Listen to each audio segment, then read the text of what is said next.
Gentlemen, welcome to the second episode. I actually have named the show. I didn't tell any of you guys that I named the show. We're going to call this show The Six. What do you guys think? Nice. That's dope. Yeah, nice. That works. That works. That's right. So welcome to episode 2 of The Six. I, of course, am your host, Donovan Sharpe. It is good. Listen, it's good to have you guys in here today. Now, before I get to the introductions, we were all fucked up on the time. I fucked up my hairline, so I had to take it all off. Yes, it does happen at the time. And you know, like when you fuck up your hairline and you try to rescue it and you keep fucking it up more and more. Right. That's what happened with me, so I ended up having to take it off. Jap was on East European time, so he thought we weren't doing the show till like 3:30 tomorrow morning. Kevin had to do 3 wardrobe changes, and by the way, suit coming totally clean. Myra, you were smashing a holo earlier, man. Did that go overtime or something? Or what? No, she was a feminist. Fuck that. Listen, if she's a feminist, that's what you asked. That one quick. Yeah, absolutely. Listen, Crazy feminist. Lucario was the only one of us that was on. I was the only one on time, and I'm the blackest out of all y'all. You know what I'm saying? That's crazy. Super CPP time. That thing is stupid. Listen, even though I fucked up my hairline, thank God I look okay bald. The beard game is on point. I'm actually growing my beard out. I faded the beard up real nice around my ears. Without further ado, let's go ahead and get to episode 2 of The Six. Let me introduce tonight's esteemed panelists. First up, the guy I forgot is Mr. Lucario out of the city. The dude has a snow bunny wife, a snow bunny girlfriend. Hell, he's got a snow bunny. What's going on, Lucario? I'm chilling. What's going on, man? What's going on, everybody in the chat? What's popping? What's good with everybody? You feel me? I'm good. Exciting stuff. Yeah. Next up is definitely the best dressed man probably on any panel today. Kevin Samuels, man. Dude, where did you get that suit? That suit is clean, man. This is another one of those Tom Ford blazers I love doing. Man, you need to put a little velvet in your life, man. Velvet is good, especially in the summertime. Velvet is the shit. Man. The reason why I'm dressed like a hood nigga is because I just got some new ink. Like I just got ink, and I can't. Like listen, y'all can see it. It's a badass. It's not even done yet. Tattoos if I put clothes on, I'm like a little bitch. I'm like, so fuck it. I was like, fuck it. I'm gonna dress like a hood nigga today. No big deal. Next up, the host of Snow Bunny Sundays, who happens to have the world's most popular thought over his left shoulder. Solo 84. Hey! She was a dame back in her day. They didn't call her a thought. Call her a dame. What's going on, y'all? Your favorite YouTuber's favorite YouTuber. Let's get it. I'd have smashed Marilyn Monroe. Man. Oh yeah, for sure. She was thick. Today she's called skinny. Yeah, fact. Oh god, bad bitches. Fucking Monroe. Next up, of course, the fittest man on the panel, Mr. Myron Gaines. What's going on, Myron? How's it going? What's up, Donovan? Thanks for having me on as always, bro. This is gonna be a good one. You guys are gonna enjoy this show. What happened with the hoe that you were with, man? Dude, she was like one of these chicks that, like, crazy feminists, wildly manipulated, brainwashed. Like, I was just like, this isn't gonna work, man. This is gonna be an L. I'm gonna have to just hold this L big time. So it is what it is. But that's how it is. That's the game. Like a lot of you guys, like me and Lucario were talking about this yesterday. Like you guys got to get comfortable taking L's and dealing with a lot of women and cutting losses quick. Right? You know it. So you gave her a dirty Sanchez, right? Like that's coming on Tuesday. There you go. Absolutely. Donkey punch. Last but certainly not least, the fryer, the cooker of single moms himself, Minister Jap. Jap, how's it going, brother? Hey man, everything is everything, man. Appreciate you having me on. Of course. Well, what we're going to do, tonight's topic is sort of a derivative of last week's topic when we started talking about strip club game and super hot girls, and we almost had the opportunity to do a whole nother show. Kevin said we got to do a show about this, so here we are. So tonight we're going to talk to you guys about how to handle perfect tens, your strippers, your call girls, your escorts, porn stars, cam girls, Instagram models, all of that stuff. Listen, I'll let you guys go first. I want to go around the panel here, and without getting too specific, just give us a broad generalization on the world of fucking with tens. I'm going to start with Kevin. And we'll work our way around the panel. Kevin, if you're standing in front of a group of people, they say Kevin Samuels tens. Tell me about him. I'll tell you to go look at the video I did last night when I handled one on my panel. Oh shit, is that on Pornhub? No. It's on my actual YouTube channel, man. I had a sugar baby call. See, the thing about dealing with tens, you are never going to be the richest. There's always going to be a guy with more than you, more money, longer dick, more muscles, better car. And so all your resources and shit that comes goes over here. It's already assumed. But you still have to be able to separate her from guys who are leading with that and only that. This is where your confidence, your charisma, this is like getting into the tournament. You come in and you bring everything to bear at one moment, and you have to most of all act as if you've been there, because they've heard it all, they've seen it all. Whatever the fuck you think you're talking about, whatever little catchy line you've been practicing on with tens, that does not matter. And we're going to talk about how to deal with them. I'll even talk about how I got into the world of tens, some cheat codes that I used to actually get me up around Dallas Cowboys, Dallas Mavericks, Dallas Stars, VP of Exxon, those kind of people, the U.S. senators, U.S. Congress people. Look, man, the rarefied air when you start talking about these before IG, these level women, high dollar escorts, the $2,500 a night escort, and that's on the low end, $400 or $500 for an in call, $600 for an out call. Look it up, motherfucker. If you don't know what's going on, you're out of your league in this show. We're gonna get into it. That's right. Listen, I think I speak for everybody when I say this. They're not ready for tonight's game. I'm telling you right now. Y'all wanted it, but I told you they're not ready. They said, listen, they want it. They're not ready. All right. Lucario, as a man who has dealt with a lot of beautiful women, the hard of the world, right? What's the first thing that you would tell a guy? I've never fucked a 10. What's the first thing I should know about 10s? What's the world of 10s like? The first thing I would say is just you got to understand that 10s ain't really shit. You understand what I'm saying? Meaning, like, you got to have that sort of mentality when you're approaching the chick. You got to approach that woman like you would approach any other woman. You feel what I'm saying? And I try to get guys to understand this. When they see women who they think are 10s, or they see a chick, they're like, oh, she's a dime.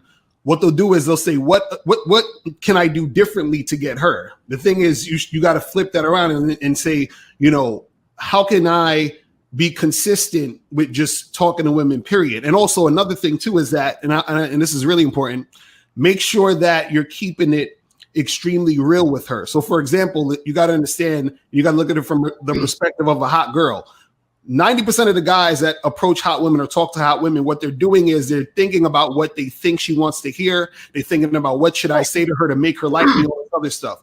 What you want to do, and what makes you stand out, is you got to keep it extremely real with her. So you got to be realistic to the point where even if what you're saying to her may even offend her or, make her look at you funny. So for example, let's say you met a famous person like Drake or something. You met Drake or whatever, right? Everybody's sucking Drake's dick, right? They're like, oh, Drake, you're the best. You're awesome. Oh my God. Now imagine you spoke to Drake for like 5 minutes and you say, yo, Drake, I like your music, but I'm going to tell you that last album, this cut sucked. That cut wasn't that good. That shit was kind of whack. I wasn't really feeling it. And I think if you do this more, this will up your music. Now, you're probably the only person that told him that all year. You understand what I'm saying? So now he's going to remember you versus everybody else that's been talking to him. So it's the same thing with hot chicks. They'll remember you more based off of how you came at them on some real shit. You see what I'm saying? And that makes you stand out and separates you from the other guys. You see what I'm saying? Absolutely. Absolutely. Solo, what's your take on 10s? Listen, there are a lot of beautiful women in Minneapolis, Minnesota. I think Minneapolis is probably one of the most underrated cities in terms of hot bitches per capita. So if somebody wants to move out to Minneapolis, Minnesota, because they've heard about this underground secret that there are a lot of hot girls up in the polis. What are you telling them to look out for? What are you telling them to how do you lay the groundwork? Where should I start?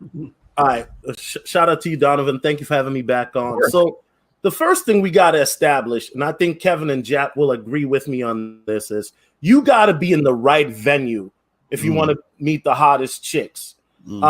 I may add a little bit of different element here because, as some of you guys may or may not know, I also do photography and videography, like in real life. So I've done a lot of fashion events.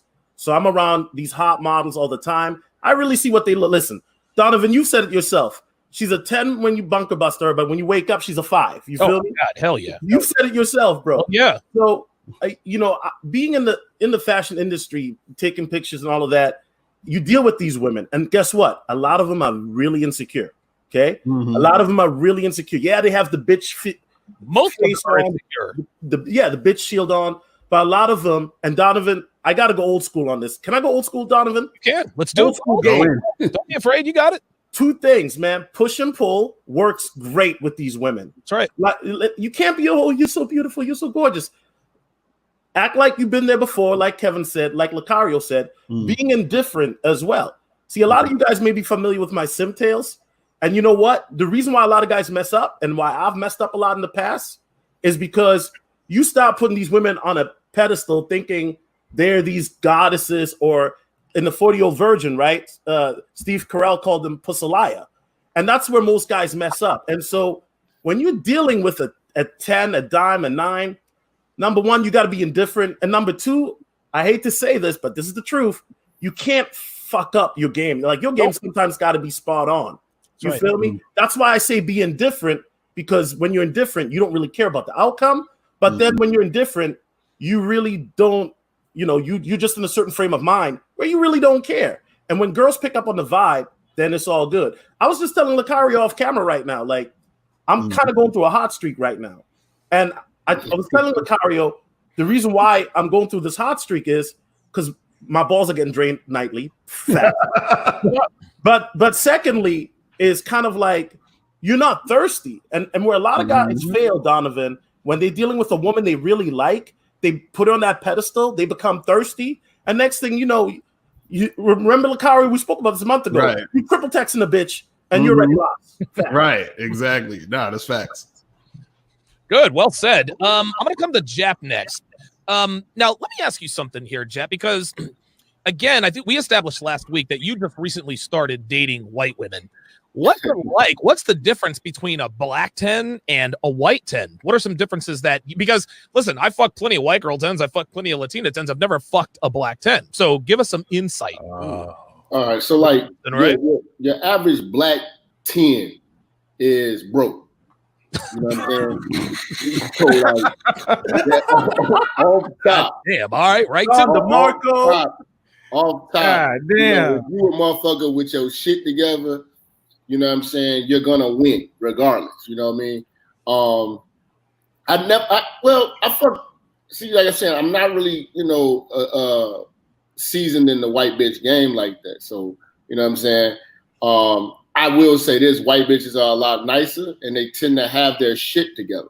You know what I'm saying? I mean, minimal shit to where they could even survive. But a lot of the black dimes are really struggling.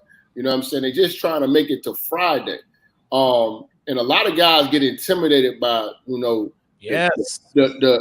Facebook and the Instagram and shit like that. And I'm just gonna tell you, if you don't shoot your shot, you will never score. That's right. So at the end of the day, talk to these bitches, because realistically, they not shit. It's bitches right now that I know with 250,000 subscribers and they don't got $250. You know what I'm saying? But the bitch look like $1 million when you take a picture. You got to understand, these bitches are stupid. They're broke, and you can get one if you assert yourself the right way. But like any how can I say any animal, they can smell blood. So if you coming at her, oh man, you the best thing I ever had, she gonna if you a sucker, she gonna hit a lick. So you got to understand, don't show weakness. Definitely stop over complimenting them, because she's hearing that shit all day. You got to do something that's going to separate you from the pack, But I will say this, it's an adventure dealing with black dimes. It's hilarious. You know what I'm saying? They carry themselves like they're on this level, but they're really not shit. You know what I'm saying? Like, you're not going to be surprised. You'll be surprised, like, damn, I thought that this woman was this type of woman. Then you actually get in the driver's seat of fucking with this bitch and realizing that she is nothing like she portrays herself, and she's actually easy. And the only reason why people think that she's hard to talk to, because she's that fucking fine, and it's intimidating to weak niggas. Just holler at that bitch. Yeah, the worst a bitch could ever say to you is no. That's right. Right. And if she says no, the sun comes up the next day. Before I get my take, let me shout out some new members here. Shout out to Carlos Coriano. Welcome to Chat Privileges. Welcome to the club. Javon Geiger, also a new member. Unique 79, welcome to the membership program. JX Flex, also welcome to Chat Privileges. I appreciate the support. King Nick with the $2 super chat says, salute, gentlemen. Obviously, you see Devin there has I've launched a new texting. You guys can text TSR to 4747 to get notifications when I go live or special promotions. I'll make that announcement a little bit later on. I'm trying to up the game. What I'm going to say, at least to start this thing up, because you guys are, this is going to be a lot of knowledge coming at you guys very, very quickly. And it's very, very easy to become overwhelmed because we're talking, it's almost like tens are a different species. And I cannot stress that point enough. They are, it's dealing with them is just a whole another level. So there are three things that you guys need to understand before we get started here. Number one, there are no guarantees, gentlemen. Okay. You guys can do everything we tell you today to the T and not so much as sniff the pussy of a stripper, not so much as sniff the pussy of an IG model. Okay. And I'm telling you right now, luck is as much a factor as anything as far as men being successful with strippers, tens, et cetera, et cetera. Guys, those guys will tell you exactly the same thing. All we can do tonight is to help you to increase your odds of success. Number two, and we said this last week, this is next level game, guys. You listen, you cannot be a novice with women and just waltz into a strip club, slide into Instagram models DM and just start picking out bitches to fuck. Unless you are a professional athlete, there is no point and click game involved here. You're not swiping for tens on Tinder because tens are not on Tinder. They're on seeking arrangements, and Myron can tell you about that. You've got to work for it, guys, and that involves obviously being red pill aware and having plenty of years of successful game under your belt. Number three, and this is the most important. I know every one of you guys will co-sign on this. This shit ain't for the faint of heart, okay? This is not for the, listen, you can't be a weak nigga and be going after tens, y'all, because this is the big leagues. This ain't AAA Scranton. This isn't bobblehead night at the Carolina Mudheads. No. Like Bazaar said in Pimp Like Me, he said, this is some straight G shit. Guys, this is going to involve some serious shit. So if you're the kind of guy who still catches feelings for hot girls, this shit is not going to be for you. This shit is not going to be for you. No simping. And here's the thing. Now, here's the thing. No simping. And I'm not going to judge guys for that, right? We've all been there, myself included. Yeah. I have caught feelings for plenty of strippers that I've been fucking or dated. I've been cheated on by a shitload of pretty girls. So I get it. It's not going to be easy to learn to divorce your feelings from pretty girls. But when, and only when, you can stop catching feelings for these hot girls, can you utilize what we are going to tell you guys tonight to take full advantage. So the last thing I want to say here, and this is actually somebody something said in the chat, he got scammed by like a cam girl. Here's the fourth thing I'll tell you. I guess I'll just add this on. Most 8s, 9s, and 10s on the internet, they're monetized. There's not an 8, a 9, or 10 who is not making money off the way she looks. She's an Instagram model. She's a cam girl. She's on seeking arrangement. She does porn. She has an OnlyFans account. So any guy who says, man, I fuck 9s and 10s all over the place, you've just outed yourself as a John because you can't fuck 9s and 10s unless you're paying fucking bitches. Nobody is ever fucking 5 10s at once unless he's paying them all because all 10s are monetized. All of that said, this is gonna be a great podcast tonight. I can already feel it. We've already got 800 people watching. Shout out to King Life with the $5 super chat. Very good question he asks here. He says, do you hit the 10s with a logical conversation or more emotionally charged questions or statements? Very good question, Kevin. I'm going to come to you first. What would be your answer to that? He said, I'm not Mr. Spock when I'm dealing with women. Because I'm that logic shit. You want to win arguments, and y'all need to put all that feminist, put all that shit to bed, man. First off, the dude that said he got hustled by a bitch. Welcome to the world. Right. Hot bitches. Right. Go to the show last night where I had a sugar baby on there and listen to how they talk. Let me tell you how I cheated got my way in. Because I was once a mere mortal like you. I was on Krypton just like the rest of the Kryptonians. But what did I decide to do? I decided to do something that I saw my counterparts do. I bought my way in. I went to a company Christmas party and I spent $1,300 to take one of the hottest escorts in Dallas as my plus one. Understand something. Automatically, there are dudes that'll be like, "Oh, no one, fuck us, spend that kind of money." Because you are a child. My man.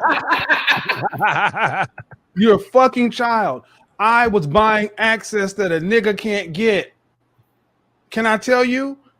I was buying access that a Negro can't get. So when I show up to the company Christmas party at the Texas Oil Club with Debbie of Dallas, we'll just say that's her name, and everybody's head turns like this because we come in the room. What do you think? When I'm down here with all the other account executives and all the other peons and the VPs and everybody over there, what happens? Everybody's looking and saying, "Who's that tall blonde? Wow." I go to the executive washroom, and if you don't know what that is, it's because, again, you're not in this world. The executives have their own bathroom. They don't piss with you. Their piss is better than yours. Did you know that? The executive washroom is open on holiday parties. So I go to the executive washroom, and as I'm going in, the VP of marketing is coming out. How do I know the VP of marketing? Because his name is on he's one of the people in the ivory tower. And he says, as I'm going into the urinal, that Debbie's a class act. That's all he said to me. This old snow-haired white guy said this, and I'm like, okay, yeah, she really is. 3 weeks later, I'm being asked by his executive assistant to come upstairs to his office. Wow. I'm like, am I about to be fired or something? Because this is the best firing I ever had. Turns out that he was a regular of Debbie's. There you go. And he and I had the most involving 15 minutes. From that point on, I started getting some of the best leads that I've ever gotten in the company, started getting assignments, started getting choice things started happening in my career. Opportunities started that I had applied for that normally wouldn't opened up. And that little event opened an entire professional realm that I would never have been able to go into, because the VP asked himself one question: must be the mindset of an account executive who is several levels down, who's going to bring this experienced girl? He either must have some common sense, he must have some whatever. He knew that I knew something that he knew.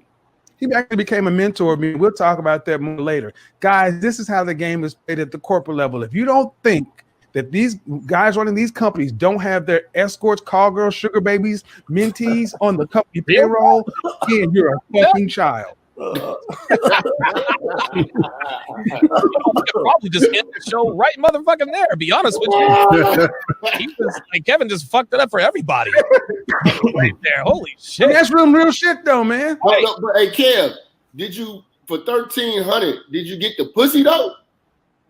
Oh yeah, but that.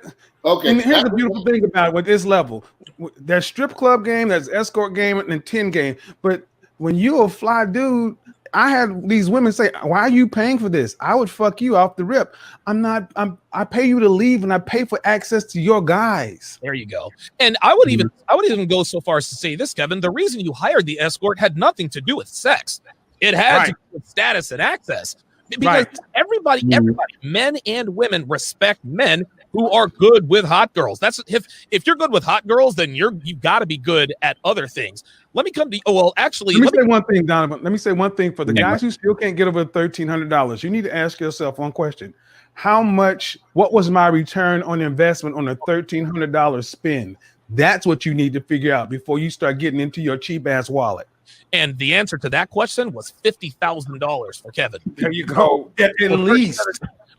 At least. So, a $3,700 return, which comes out to about a 428% return. Not bad. Not a bad investment. Myron, answer this question. Do you hit the 10s with logical confrontation, or emotionally charged questions or statements?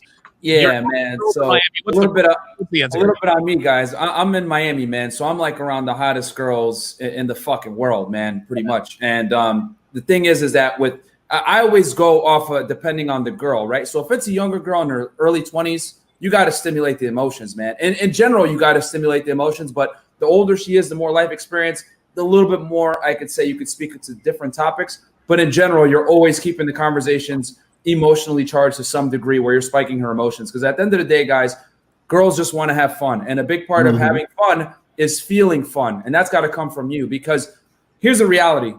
If you're on a date with a girl and she's having a bad time, she could be a dud. She could be the reason the date sucks. She could like not be able to have a good conversation. She could have limited life experience. She could be boring as fuck, but she's going to look at you and say you're boring if she's not having fun. She's not going to look back and say, oh, it's me. I probably suck. No, that just goes into their innate solipsism. So that's just not the way it works. So you have to be the fun guy. And how do you do that? You got to have experience. You got to lead the conversation. You got to be a masculine male, etc. So I would say the older she is, the more you could touch to like other life experiences and stuff like that. The younger she is, on general, you're going to want to keep it to her level of where she is. And unfortunately, the hottest girls are in their early 20s. So you got to have like a certain amount of conversation at that level. And the other thing too, you skipped me, Donovan, but now I was going to say earlier, real quick, the three things that guys got to understand when you deal with like the hottest girls. And when I say the hottest girls, I'm talking about your models, your bartenders that are, that basically got hired for the way they look. Any girl that makes money off of that monetizes the way she looks, there's some three things you guys got to understand. Number one, you can't let her think that she's better than you. Just like Lucario was saying, you can't pedestalize her, because she's immediately going to think, okay, this guy is scared to lose me, therefore he is low value and I am higher value. And then boom, you're done, off rip. And then number two and number three, which a lot of guys can't part with, which a lot of people won't admit, is you got to understand she belongs to the fucking streets. And you're not going to be able to retain her, probably, more than likely. Because the hottest girls, right, are getting the top athletes, fucking millionaires, etc., hitting on them all day. And no matter how much game you have, at some point you have to be willing to lose her, because that's inherently going to make you more attractive, because you're not going to be dependent on the outcome of the relationship. You know what I'm saying? And she's going to respect you more for it. So when these simps fuck up, which they will, because these rich guys and celebrities are simps, because they always lead with their wallet, just like Kevin was talking about earlier. They have nothing else to bring to the table except for like, look at my clout or look at my money or all this other shit. That when they fuck up, then she'll come back to you. But you got to be content with the fact that there's going to go months where she won't talk to you, or she'll forget about you, or you might lose her altogether. But you not giving a fuck is going to make you more attractive. And that comes from that mindset that she belongs to the streets, and you have to accept that. And another thing too, Lucari talked about this too. When you're out with your hot ass girl, dudes are going to hit on her. So you can't be on some fucking beta male shit, getting mad. So what the fuck, and willing to fight everybody, because you're going to be in fist fights all fucking day, because people will always hit on your girl when she's hot. And sometimes right in front of you if she's bad enough. So that's another thing that comes with the territory that a lot of guys are not willing to accept. So that's my little take on it. Right. Listen, Myron, you're spot on. Listen, there's a price for everything. Okay. If you want to look like Myron, the price is you got to drink 3 gallons of water a day and you got to live in the gym. That's the price you got to pay. If you want to be a content creator like us, the price you pay is you're never going to be able to have a W-2 paying job in the United States for the rest of your life. That's the price you got to pay. If you want to date hot girls, if you want to fuck hot girls, if you want hot girls on your arm, dudes are going to try to get at her. And if you're that dude who's always getting mad at dudes sitting on your girl, this is not going to be for you. Avid Hiker with the $10 super chat says Lucario is spot on. I told the gorgeous nurse she won't get help for me because she's pretty. I left her standing. She was shocked. Next time around, she was very flirty and a bit nervous. It works. What are your thoughts on that, Lucario? He was actually talking about your comment on hot girls. What do you think? What do you think, I guess, was the biggest factor in this guy's situation with this hot nurse? Right. The thing mainly is just what guys gonna understand is about standing out and having her feel something. So even the guy that was asking a question and Myron was correct about like that emotion, is that you gotta have those conversations and interactions that spark emotion, because that's what makes women attracted to you. This is why I tell guys that, a woman will like a guy because he's good looking, because he looks good and all that other shit.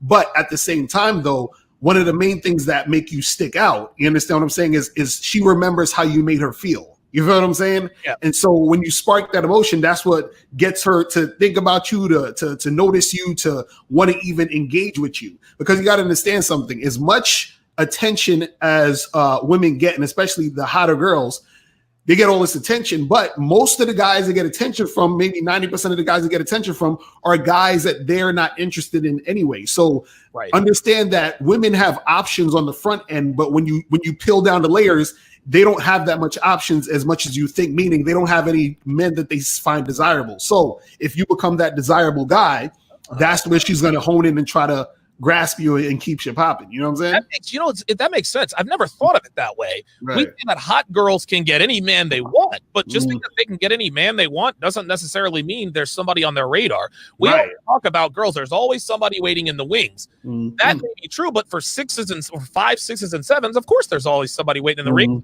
They're 5, 6s, and 7s. 10s have a much higher standard. The 10s always have very, very small rotations because most men are afraid to step to and talk to 10s, number one. Number two, you just don't meet the standards of 10s. Yeah. No, that's facts. That's facts, man. Jap, they have a smaller rotation because they get more out of each person. There you go. A 10's return on investment is always so much higher. Jay Flex with the $5 super chat says, I would say this man can get a woman, but game and experience is another. I would think 100% this is correct. Merciless 6 asked a question. Says, Lucario, my dude, you and I had a friendly debate in the past about if the wall exists or not. Care to share your insight on why you said it doesn't keep the game from brothers? I'm not going to get into that. We might get into that in the next show. I'll screen cap it. I want to make sure that we stay on. I want to make sure we stay on topic. Dallas Cowboys with the $2 super chat. I appreciate that. John Brown with the $5 super chat says, in the CPA, the certified public accountant world, bringing high-level escorts to company events, regardless of how much you spend, always leads to a big return on investment. So there's John co-signing on what Kevin just said. When you have hot girls with you, good things happen because men want to be around hot girls. Hell, women want to be around hot girls. Nate Dogg says Myron showing us receipts. Yeah, Myron, don't think we that. Like, she's a dancer too at one of the top clubs here. Walking like I talk it, baby. You gotta go. Like, listen, if you no. She knows. Good. That's how I roll. Just the Red Pill Chauvinist says, shout out to the entire panel. Collaboration and conversation are key when it comes to conversational skills. Kev dropped some top echelon game. #MOTU. I have no idea what that is. If somebody can tell me. No? Yes? Jap, talk to me about standards. Because, and I think you could probably speak to this. I think that high level non-black women have much higher standards than high level black women. Now you've dealt with good. Now you don't have as much experience in the Snow Bunny world, so you haven't really had the opportunity to fuck with many 10s. You stay in it long enough, you will. A guy with your game, your couth, obviously you're a high value guy. But what's the main difference in terms of a good looking black woman standards and a good looking white girl standards? Well, it's just how they view long term. I think that just with white women, they have a long game. You know what I'm saying? Black chicks, urban chicks, they have a short game. It's just, like I said, to make it to Friday. White bitches are trying to get the bag for the long haul. You know what I'm saying? They pick better dudes that, to get pregnant by. You know what I'm saying? And they secure wealth. Black women secure hood nigga heavy wallet knots. You know what I'm saying? Right. They secure rubber band money. White bitches are securing checks, bonds. Yes. You know what I'm saying? Stock options, shit like that. This shit is over a bitch's lace front right now. This shit don't resonate with the lace front wearers of the world right now. And that's why they're in the position that they're in. And one thing about the what I've noticed with the knockouts, the bad white bitch knockouts, they have a better success rate of not being bitches that end up being bartenders. You know what I'm saying? Okay. Or you know what I'm saying? Like they know when to cash in and get in while the getting is good. Like you look at that bitch Malaya Trump wife? Oh, Melania. Yeah. Melania Trump. That's a bitch that knew her age was coming, and she was like, listen, let me cooperate and let me, because I'm fine. My titties is hard. My shape is right. This ain't gonna last forever. I need to make the right move, because she could be out here smoking cigarettes, fucking with a biker, ride on the back of a bike. You know what I'm saying? Fucking with a nigga that's selling crystal meth. Right. But she chose better. You know what I'm saying? And a lot of black bitches don't choose, they choose rubber band money. They don't choose the plumbers, the electricians, the guys who own their own companies. They don't see that. Listen, check it out. It's not exciting to them. It's the guys who have more money in their pocket than they do in their bank account. That's Correct. what it comes down to. Yeah. That's what it comes down to. Real quick, Purple Clouds with the $10. And well said there, Jeff. Very, very well said. Purple Clouds with the $10 super chat says Justice League teaming up, saving men's lives. Salute.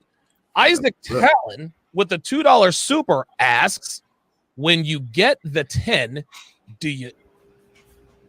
Hell no. Hell no, bro. I'll answer that for you, bro. You don't eat the booty on super hot girls, man. You don't do that shit, period. But See, hot girls, it's even worse, man. Real quick, Byron. And I'm not trying to fathom the guy, but this is why we're doing the show. Guys, listen, 10s are people too. They burp, they fart, and they shit just like the rest of us.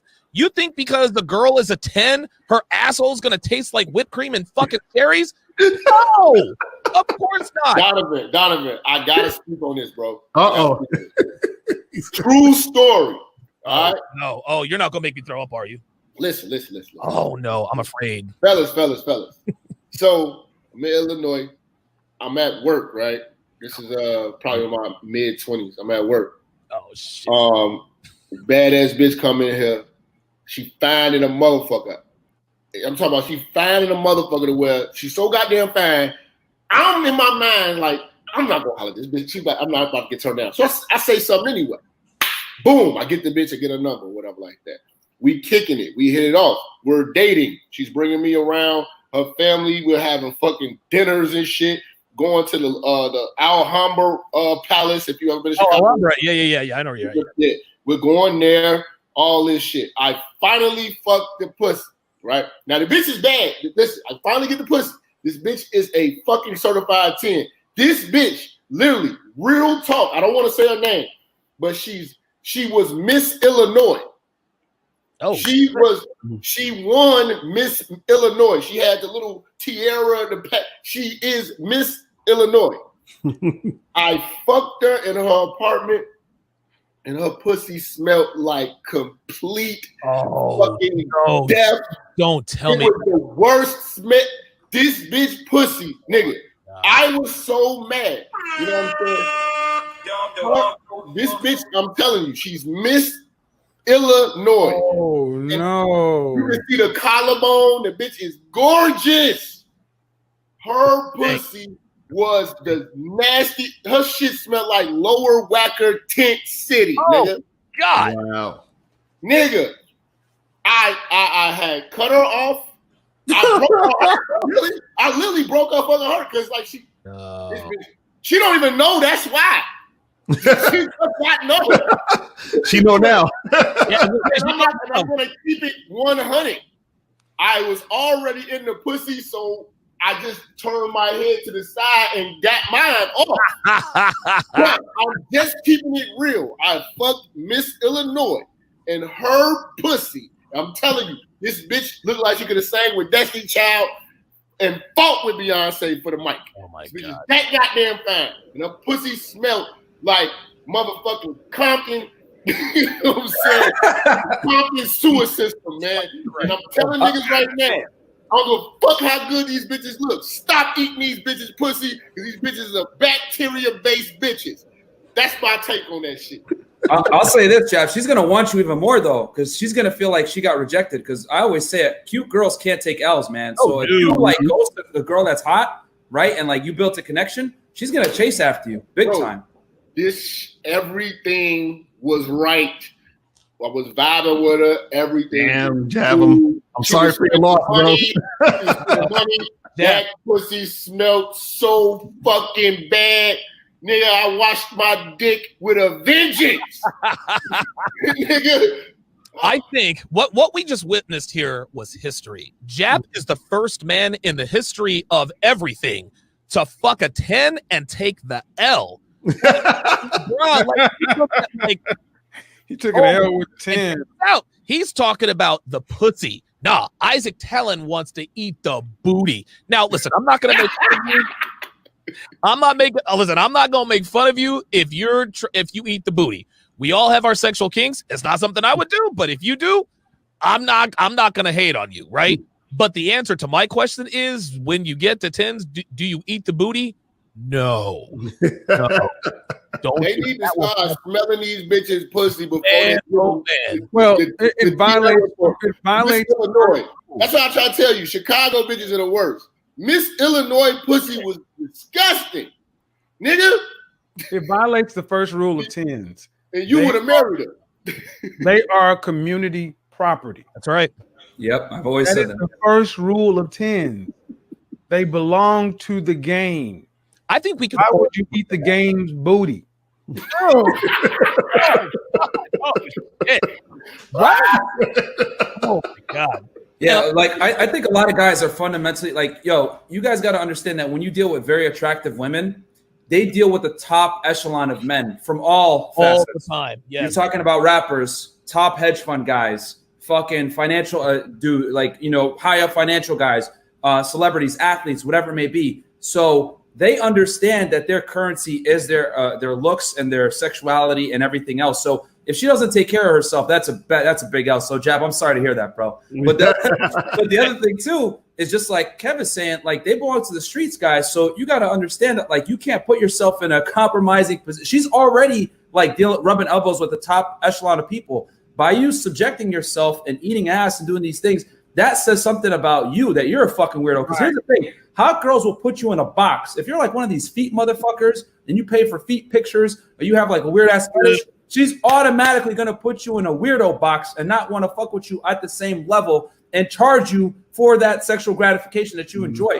These girls are vultures if you allow them to be, and they'll monetize your dumb ass if you let them. So if you show weird kinks that you like that, they're going to take you to the fucking cleaners, man. So Kev, that was a great point you brought up. And see what it said. What it tells me is the guys look at these women as they're something other than women.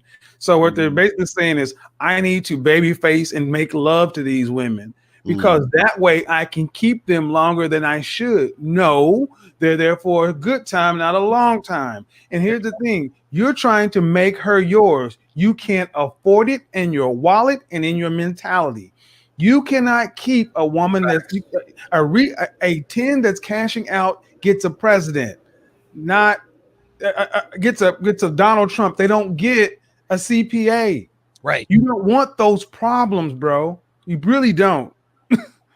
And it's almost like a president is really, and we say that 8s, 9s, and 10s really belong to the game, and it's true.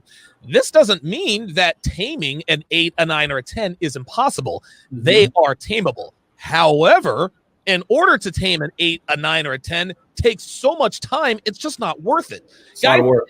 It's a lot of working, and we always get these red pill guys. I don't care how hot she is. If she fucks up one time, she's fucking gone. Oh, shut the fuck up. Any guy who says, I don't care how hot she is, has never been with a hot fucking girl. Right. It's like a trans. And again. Nah, I don't care how hot she is. Well, but that's you. That's you. That's me. That's the guys on this panel. Right. Guy, talking about the regular dudes. Right. Anybody who says, I don't care how hot she is a guy who clearly doesn't have experience with 10s. Right. Even when you have experience with 10s, having the presence of mind to understand that you are being stupefied by her beauty puts you 10 miles ahead of anybody. 10 miles ahead of anybody. Solo, what are your thoughts? Because you've dealt with white women and black women.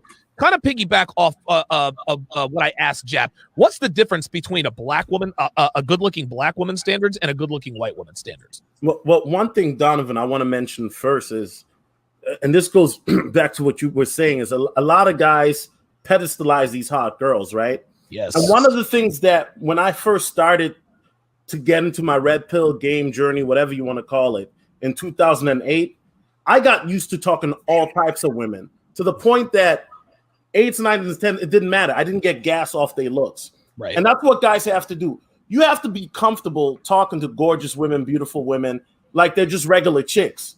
And the only way you can obtain that is by what? By getting that experience. So if you don't have that experience, yeah, you're going to see a hot chick and you're going to all of a sudden ask these weirdo questions about, should I eat her booty or not? Should I make her pay her rent or not? Like, it's just weirdo shit, right?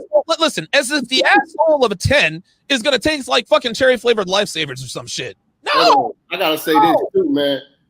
Y'all motherfuckers got to stop doing that type of shit because these bitches tell people. Yes! And it's like, I got a brown singing bitch that I know. She got her ass and she got her ass done, her titties done. You know what I'm saying? She be she lit. She going to all the parties and all that shit. You know what I'm saying? She was telling me, nigga flew out. She didn't even give him the pussy. She's telling me this shit. He's like, yeah, this nigga ate my ass for 3 hours. Oh, moaning. Jesus. This goofball ass fat nigga with dreadlocks, and he had a lot of rubber band money because that's all that bitch chases, rubber band money and weed. You know what I'm saying? But the bitch is bad though. But she's telling random people, you know what I'm saying, about this, how this nigga is. I'm not gonna say nothing like, damn, bro, you know ass. But I'm like, these hoes will keep that shit. She's not gonna keep it a secret, but she would keep that shit, use it against you. And they laugh. They're laughing behind your back. Believe it or not, they're laughing at you behind your back. As far as eating booty is concerned, there are girls that like it when men eat the booty. But just because she likes it doesn't mean that she doesn't think that ain't some nasty shit. Mason S., I appreciate you being a member.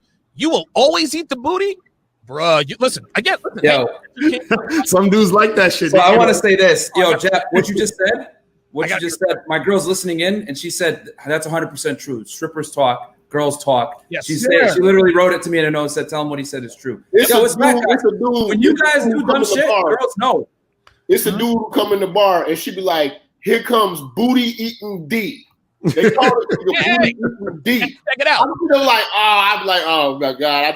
Because and the thing is, they open up to you when you not thirsty for their ass. And another thing too, they see me with a lot of dime bitches, so they like, this nigga get bitches, we can talk to him. I might fuck around and fuck the bartender down the line. I might fuck around and slip up and land in the pussy.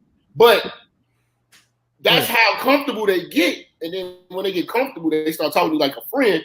And then they start telling you about how these niggas eating their ass, flying them out, doing all this shit.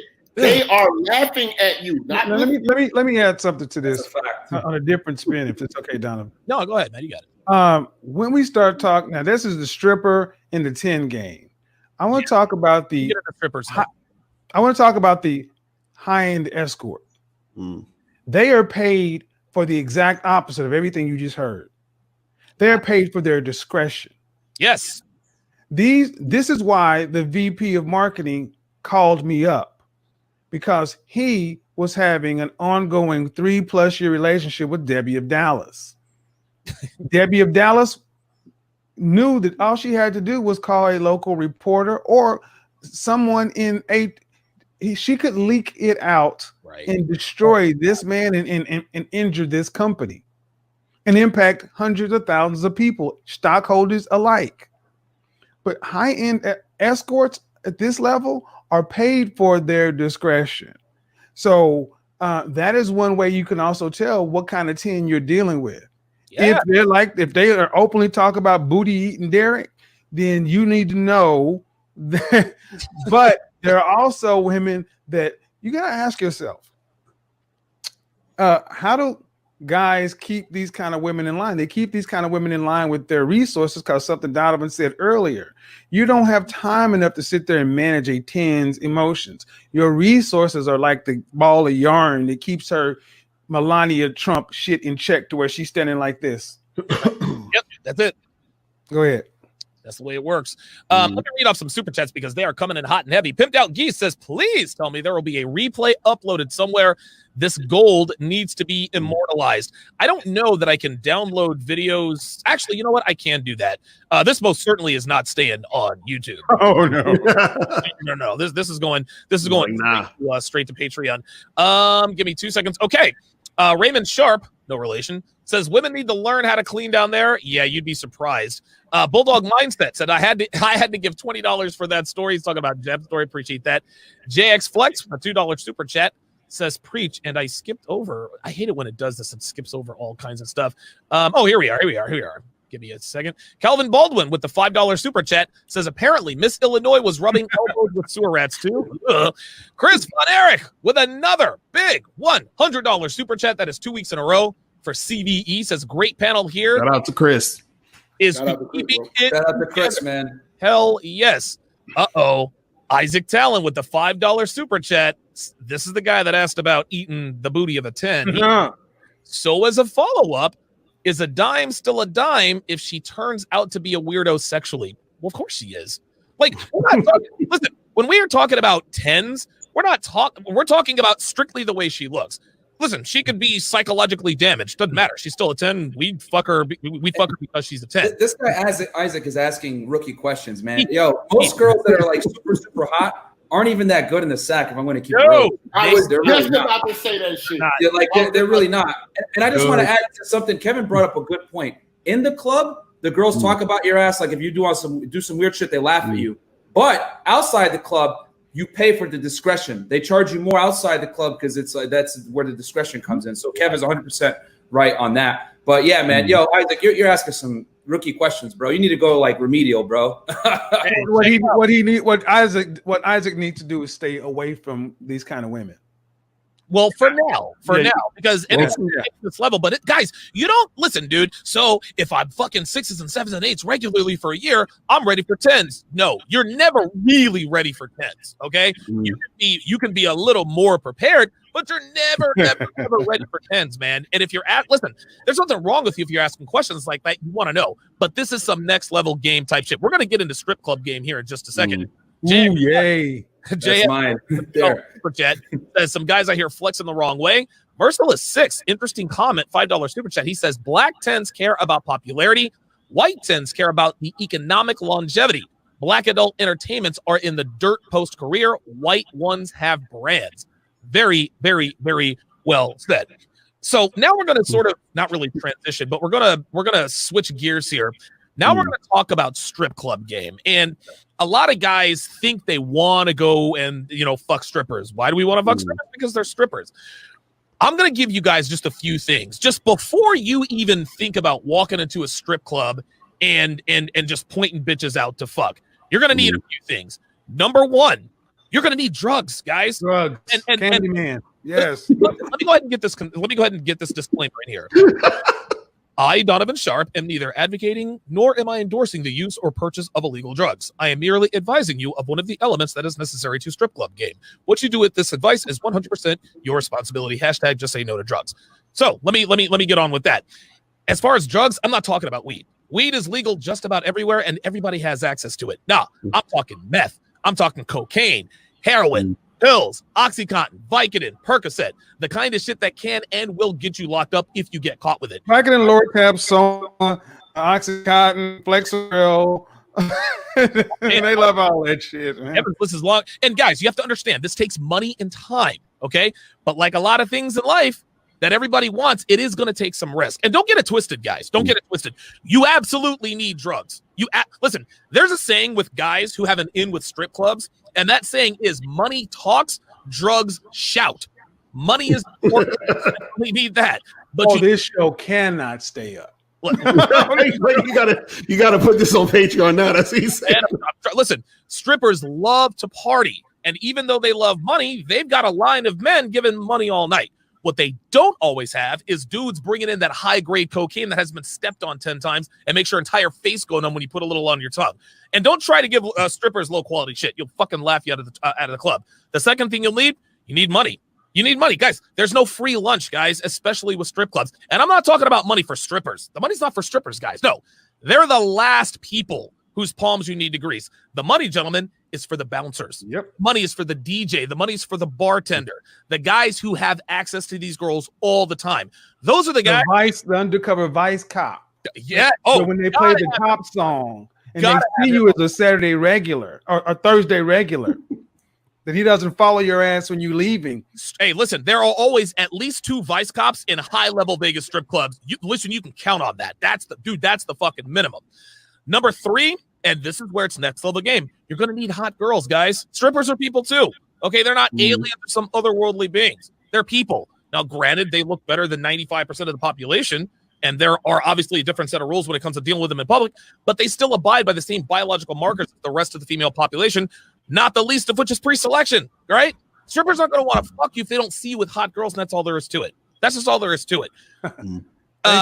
Mr. Lucario, what is your salvo, your introductory paragraph on strip club game? What is the most important thing to Mr. Lucario as far as strip club game? Right. Usually the thing is this, I've fucked with a few strippers, but the thing was, since like I fucking hate strip clubs. Like I hate it with a passion. Oh, I love them. I can't stand that shit. It fucking makes me sick. Oh wow. Okay. All right. You know, and so the thing is, what I would do is I would actually like talk to like this is the thing. I know who the strippers are. You understand? When I talk to these women, I have a conversation with them, and I already see them, and they're like, "This chick is hot," and 8-9 times out of 10, it's a stripper I'm talking to based off of me seeing this type of chick. You feel what I'm saying? So when I see this type of chick, I'm like, okay, cool. So what I'm doing is I like to work outside the strip club, not actually inside the club. Okay. You see what I'm saying? So that's what I'm saying. Because what happens is that in the strip club, like you say, like I agree with what you were saying, is that there's a lot of that extra shit you got to do that I'm not doing at all. I'm like, fuck all that bullshit. So me, when I meet a chick who's outside of that, you understand what I'm saying? Like she's a stripper, but I'm not talking to her at work. You feel what I'm saying? I'm talking to her outside the spot. Even sometimes, because I've been to strip clubs, sure, but there's women there where in the strip club, it's like you're in a whole nother fucking world, and it's like you have to sort of adapt to that world, and I'm not trying to adapt to that world. I want the chick to adapt to my world, so that's why I'm trying to get them outside. But that's just me. You know what I'm saying? I love it. I love it. That's the difference between, I guess, some people. I love the fucking strip club. I would gladly take his assist. Walk around in heels. All right, so let me talk about this real quick. Oh, go ahead. Because strip clubs. All right, so this is my thing right here. Oh, wait, what my rotation? Yeah, Kevin. Go ahead, Kev. All right, so let me come at it from how I got into it. I was a corporate salesperson, business to business sales. A lot of business gets done on golf courses, right, and things like that. I could not play golf, but I decided I was not going to beat the guys playing golf. I was going to beat them with the strip club. I was in the strip clubs in Dallas and Houston Monday through Saturday for 4 years. God damn. And the thing is, I was there so much that I knew when the clubs would open, I would be on the VIP list. I personally hosted the New Year's Eve party, the Valentine's Day party, and the Halloween party in VIP. If you know anything about strip clubs, those are the busiest days. Oh yeah. Dallas Cowboys could not get in because I had it. Why was this so effective? Because I would go to the strip clubs during lunch and take clients there, get business done. I would get girls, and I made no bones about it. Certain clients are difficult. If I had a $10,000 contract, Dion, you get 10% of the face value, cash off the barrelhead. So women wanted to work with me. My client got what he wanted. I got what I wanted, and I still had in with those girls. The day game is completely different than the night game. Yes, it is. The day game is for the business people. The night game is for the guys like Donovan and I who love the game. Yeah, I love watching the hustle. I love going in with beautiful women and watching the girls dance with the girls. When you become so good in the strip club, they call you home base. When girls use you to set up other dudes and say, there's a bachelor party coming in here. Kevin, we want to set you down here, and the girls are dancing and grinding on you. You get to a point, guys, where you don't pay for anything. So now press 1. You don't pay for anything except what you choose to pay 37 seconds.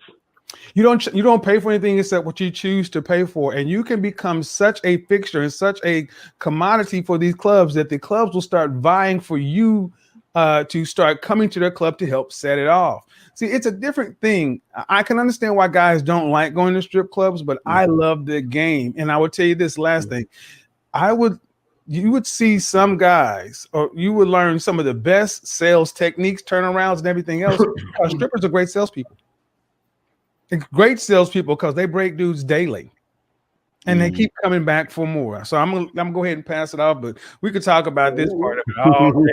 I live this shit. So that little snippet out, and I'm gonna sell that shit. I'm on that one. What you got, Myron?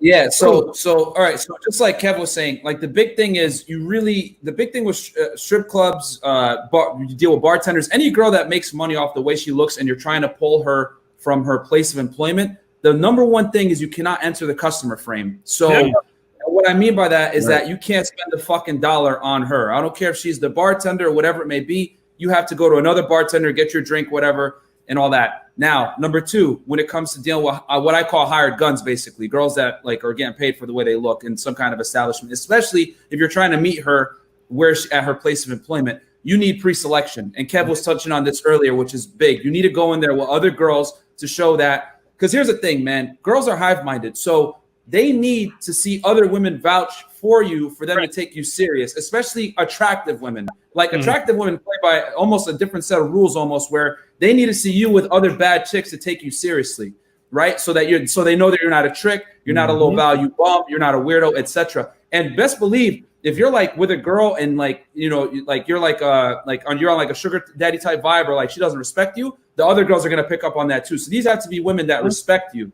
because they will talk and she'll get that vibe when she's talking to your girls if the girls really fuck with you or if they're just taking you for your money on some wallet bullshit.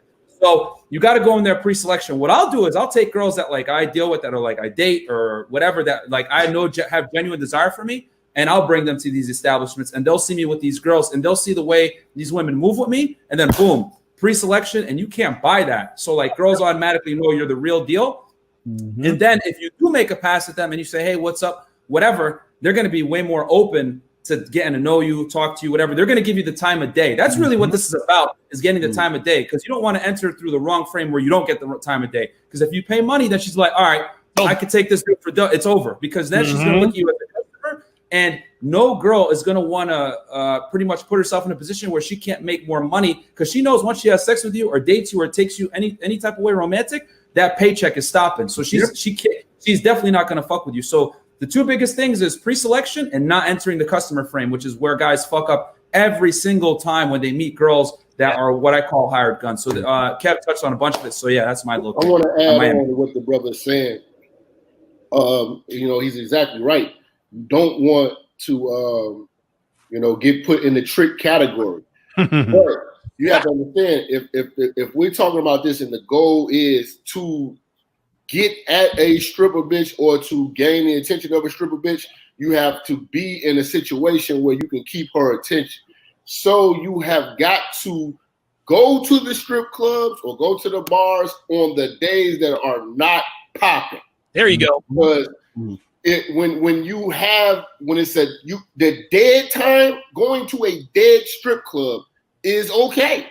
Because that is when you're able to sit down, you're not tricking, that bitch gonna come fuck with you at the bar, whatever like that. She don't got no dances. She can sit down and talk to you or whatever. You can work and move. You want it to be dead. You don't want to go when it's lit, where it's nothing but everybody throwing money around, and then you're trying to implement what we're talking about. Like, yeah, I'm not spending money. She's not even thinking about you. You're not even gonna get no attention when it's crowded. Go when it's not crowded. Go like, listen, go with, yo, this is happy hour. I got some bullshit time right now. Tuesday at 3 o'clock. It's a Wednesday. I'm gonna go. I know it's dead, and I can, you know, I don't have to wait in line. And don't go to all that shit because that shit is too hectic. You can sit down and chop it with this bitch. You know what I'm saying? You know, you might be able to pull it. I fucked a few stripper bitches, and like Donovan said, you know, they be on drugs. Them bitches drink all day. Oh, you know what I'm saying? Hell yeah. All day. They're intoxicated all the time, so their behavior is going to be very erratic. You know what I'm saying? So, you know, these bitches are temporary. Don't think that you're going to have something long term with a stripper.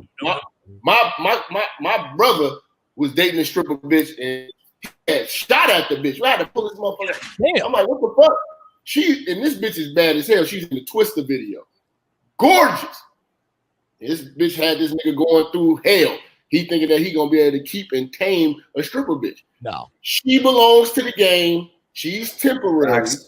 And you have to enjoy your turn and your experience. Just enjoy your turn. And when you come at it like that, you'll be a lot less frustrated. But the only way you're gonna be able to get a stripper bitch is when it's kind of dead. I don't, unless that bitch is really liking you.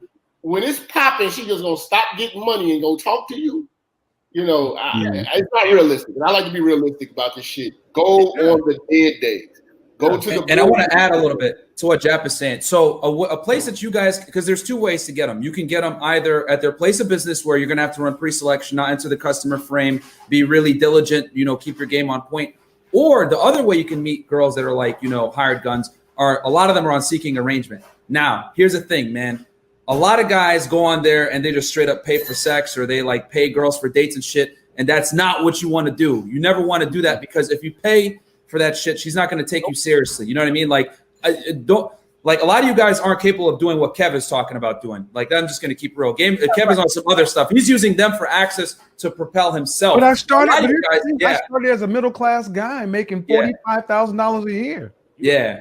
So Kev is on some advanced stuff, but like for the rest of you guys will pay for the girl just to hang out with you, which is like a big difference. Like Kev is using it to propel himself. Some of you guys will do it for the wrong reason. So what I say is, if you're going to go on seeking and meet these girls, you got to treat them like they're a normal girl. It's a date, whatever it may be. Because if you do enter the customer frame with them, they're also going to look at you as a trick. So you can find them on seeking arrangement, but you have to be careful and have really tight game, because these girls are used to dudes giving them PPM or pay per meet, or they're used to like guys paying them just to go on dates and shit like that. So you can't get fleeced on some bullshit with these girls, because they're really sharp. You know what I mean? A lot of these girls make a living off seeking arrangements. So you got to go in there and not let them fleece you.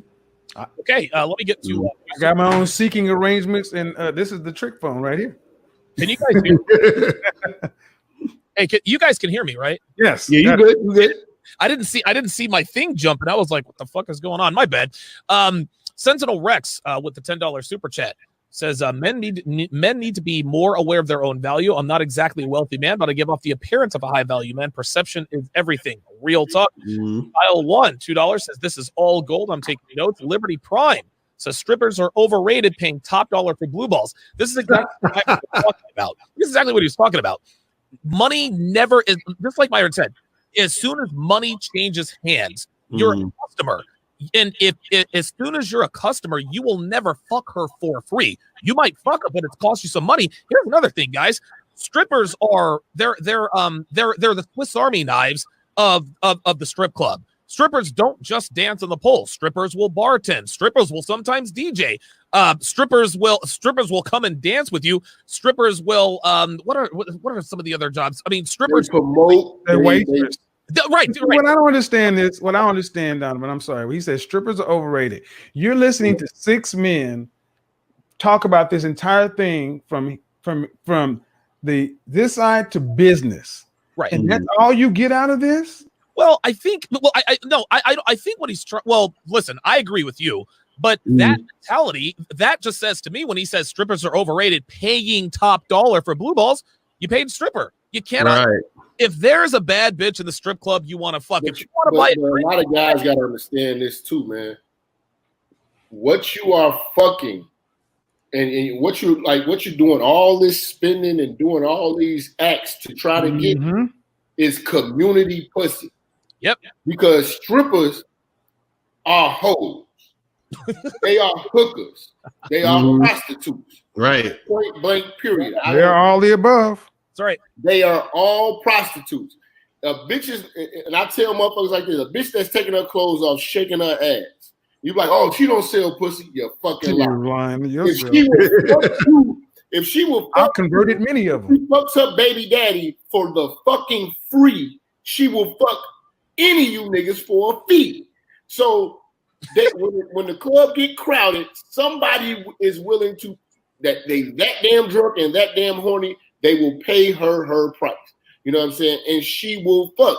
Again, something that she's doing already with a nigga that she probably hates for free. She will do it if you gave her some paper because she's already asshole naked.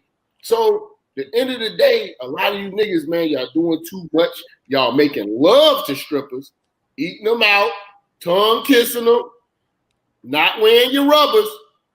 You're doing a whole lot of Jeff, these top 10 bitches get nutted in more than ugly bitches. Think about it. What I think, man, there's a now when I'm talking about when I was in Dallas, I'm at the men's club, the Lodge. I'm talking about high-end white strip clubs. I'm not talking about this gutter bucket shit. No, fuck that. You talking about VIP? Hold on. Let me make what? there are fine ass 10s, and what this is the problem with the 10s. They get the most raw dick because idiots who have never had a 10 are going to go raw and try to nut in her to keep her. Yeah. I'll put it this way. I'm not gonna argue that point. The point I'm going to make is it's about some guys are just fucking cheap. Yep. And you cannot play it with beautiful women and be cheap. Deal with average or below average women because you want beauty for free. Beauty costs. It absolutely. Beauty does cost, and it thing beauty costs, and for guys with game, it never costs us money. But guys, guess what?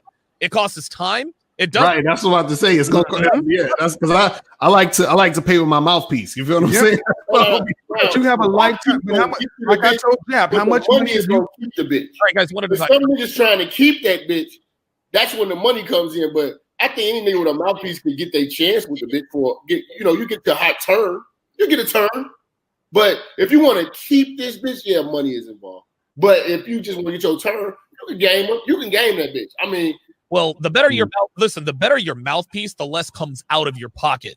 But still, what happened? Facts. Failure. You had to have experience. That costs. Everything costs. You just don't want it to cost you money, and you definitely don't want it to cost you time because time is a more valuable commodity than money, I think.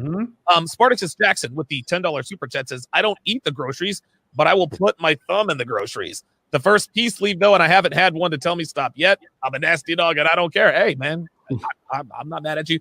Day Murder, $2 super chat. I appreciate that. Spencer with the $5 super chat asks a very interesting question. He says, "Is it better to appear wealthy and be broke, or appear normal and actually have investments and savings when it comes to 10?" I could say this. I could do this one. So my thing is, you want to subtly display that you have money.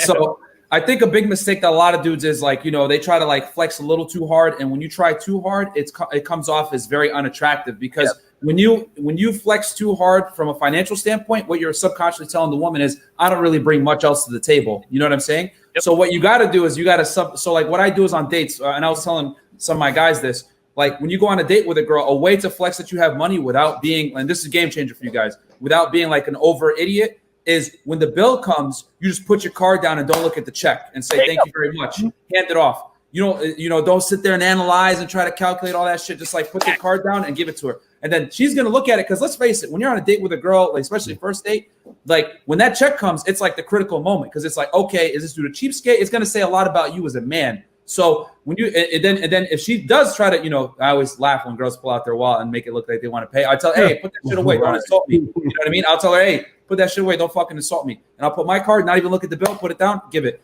And then that basically is a way to flex without flexing. And it's very minute and like, it's not try hard. So that's I don't think you should try to appear anything. You should be what you are, period. You understand what I'm saying? And I think coming from that mindset of trying to appear wealthy in order to like attract, you know what I'm saying, the woman is kind of weak. Because like, see, this is the thing I liked about what Kevin was talking about, where he was saying that he's in positions where he gains access to certain things. He's not paying to get the girl or paying to get a girl to like him. He's doing things that put him in position to be around certain people so that he can utilize those situations to up his level of situations. You see what I'm saying? That's different.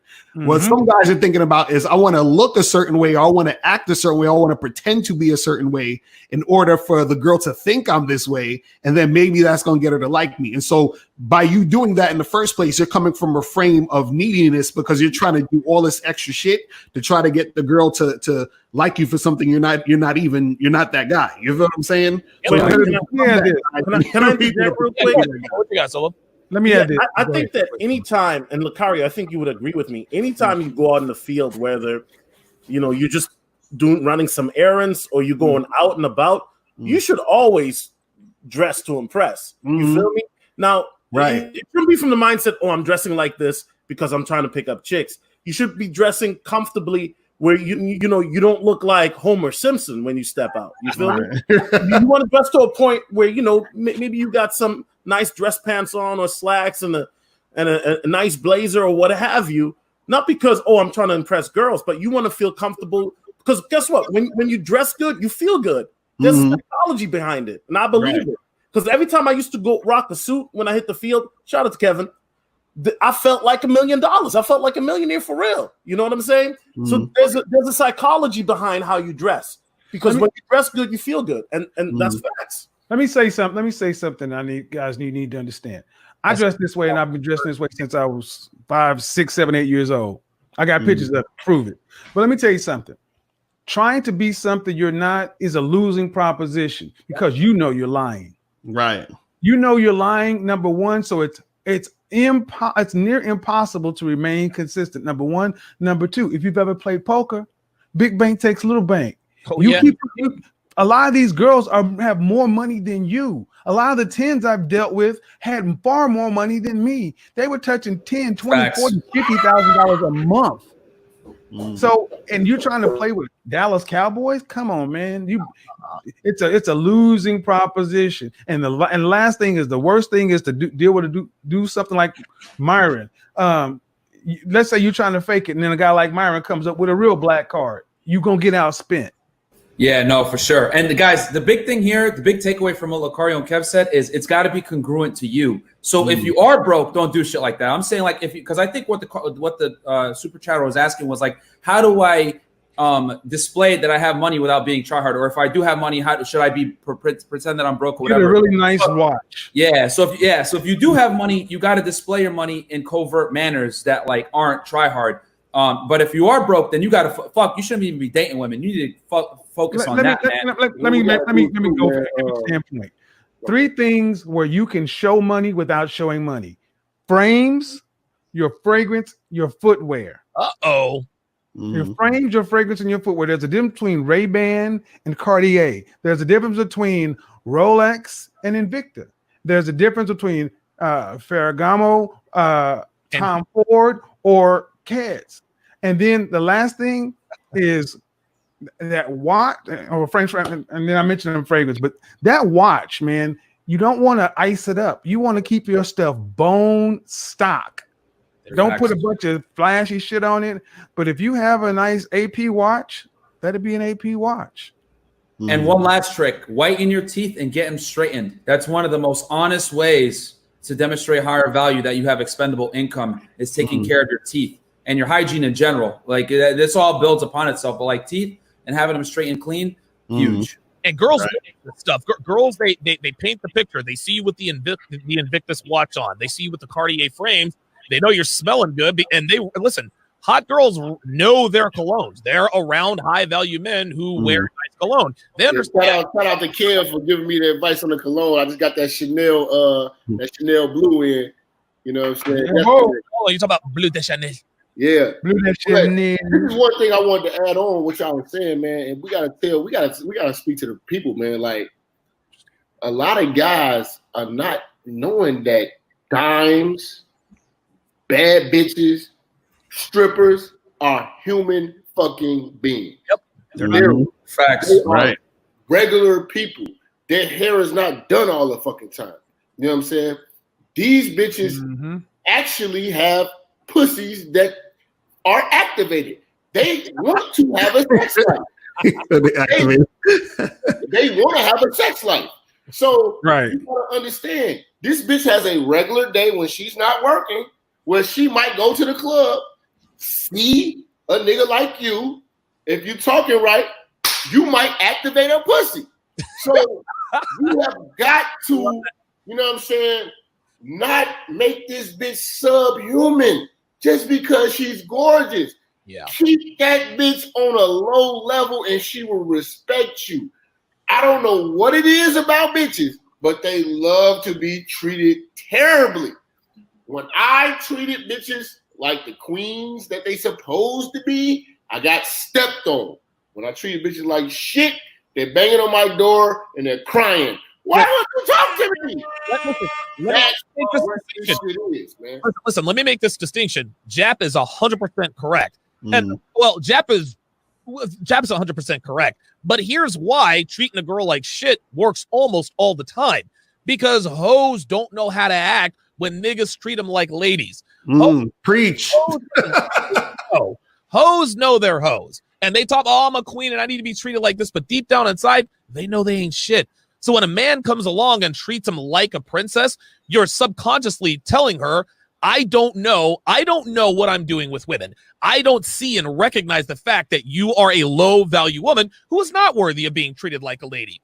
And so when sluts see a man who can't recognize the difference between a lady and just a fucking hoe, she will punish you with the fury of 1,000 suns because you don't know. You're going to learn one way or another. You're either going to learn the hard way.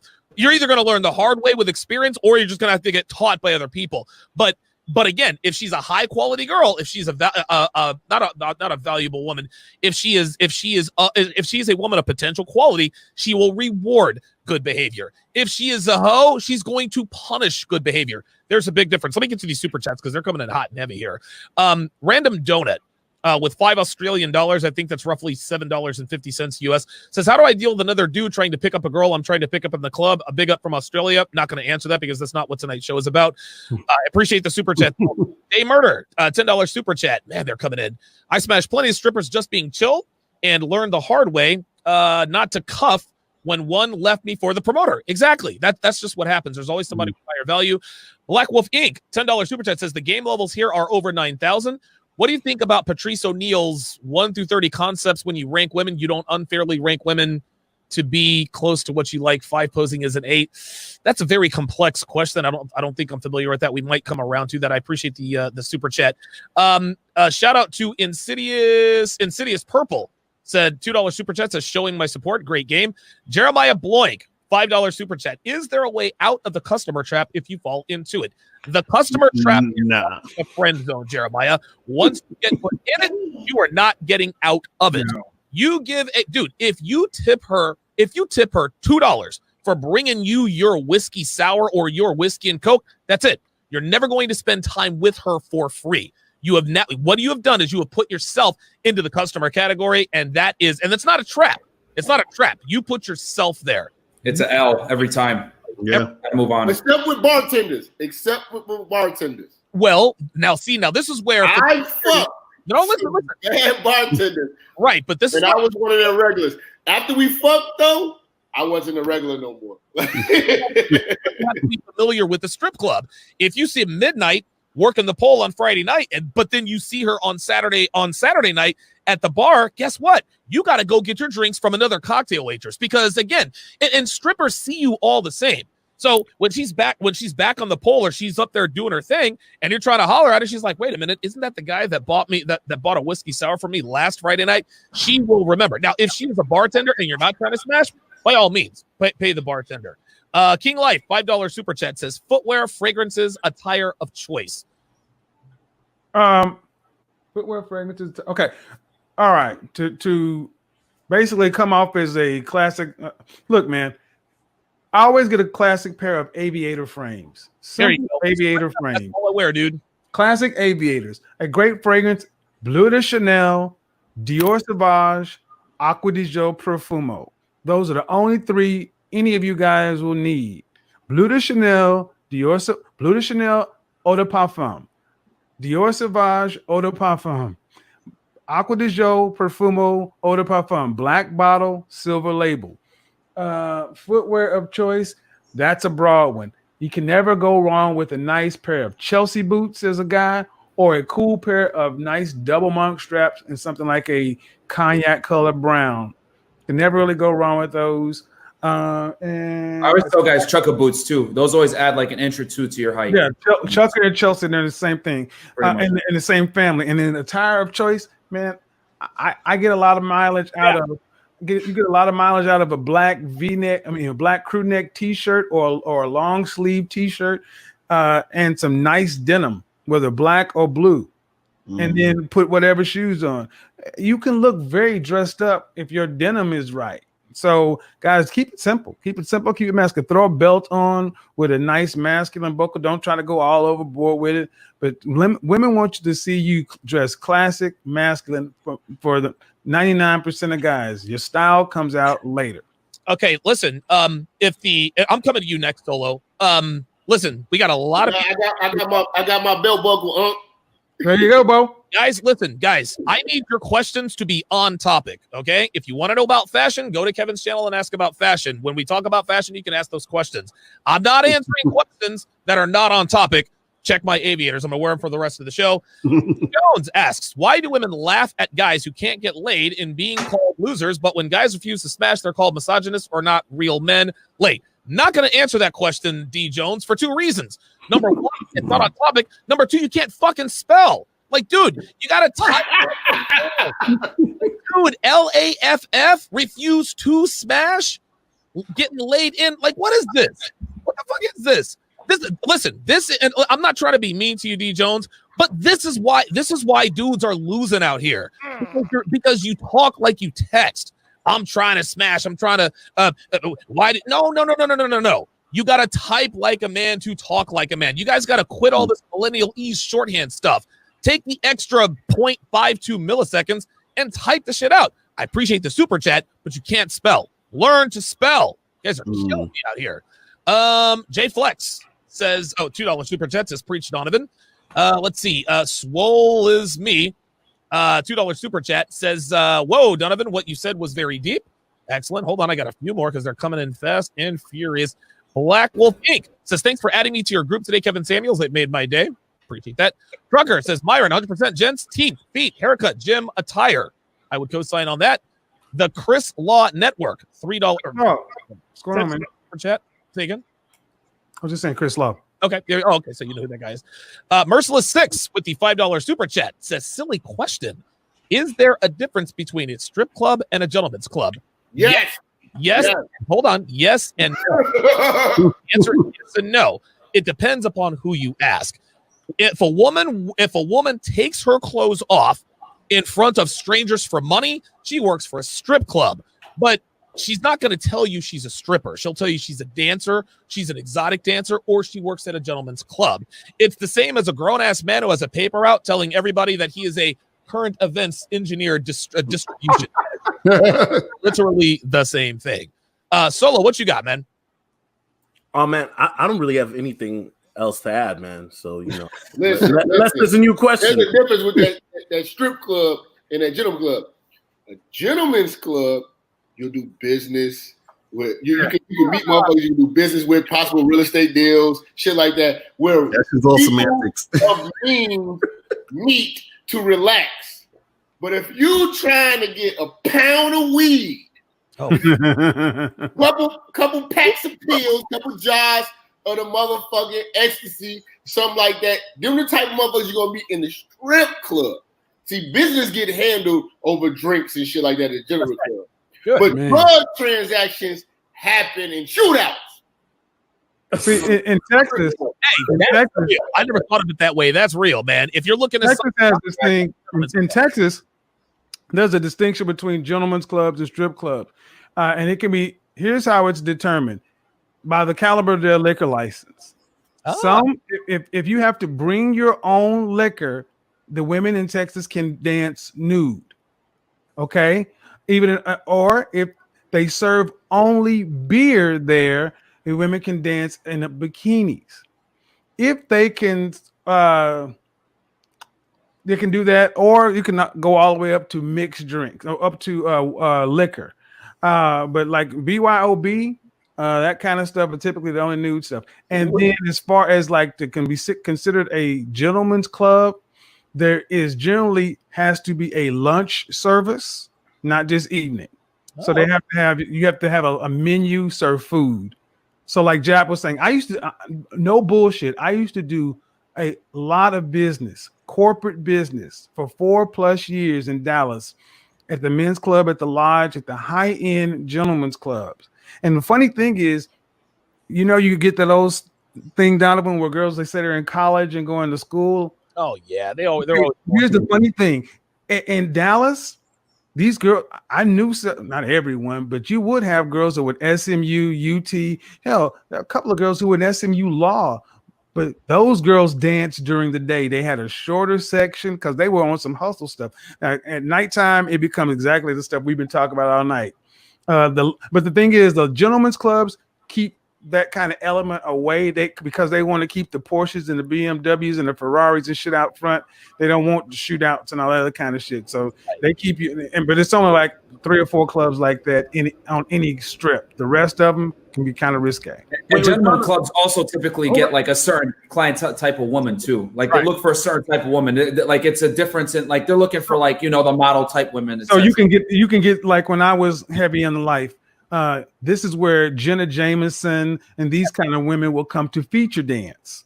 So you can get a Jenna Jameson dancing at the lodge or the men's club, but you'll never get Jenna Jameson at Dallas Gentlemen's Club. But you damn sure will get the pimp's name Slick back up in that motherfucker. And you better be gone before 1:30 because the pimps come in.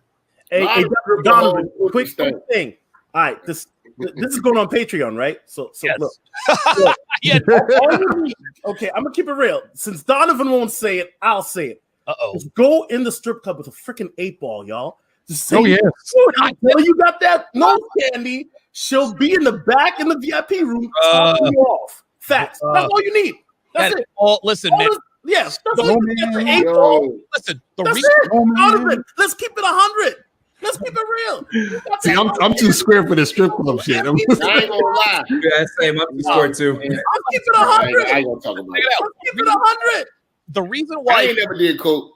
listen, the reason I why did, but I'm just telling you what the game is. I ain't never did coke. I don't fuck with drugs. I just fuck with liquor. all right, listen, guys, I've snorted my weight in cocaine, so I'm no stranger to that stuff. But what Solo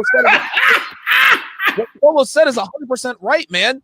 You got dudes throwing money at strippers all day. Money doesn't mean anything to strippers. We think, oh, strippers are money. No, they can get money. All they got to do is go shake their ass. They get money. What they want is that fucking cocaine. What they want are those fucking pills. And if you're if you're the guy who has the balls to give the bouncer a $100 handshake and be like, hey, do these girls like to party? Yup.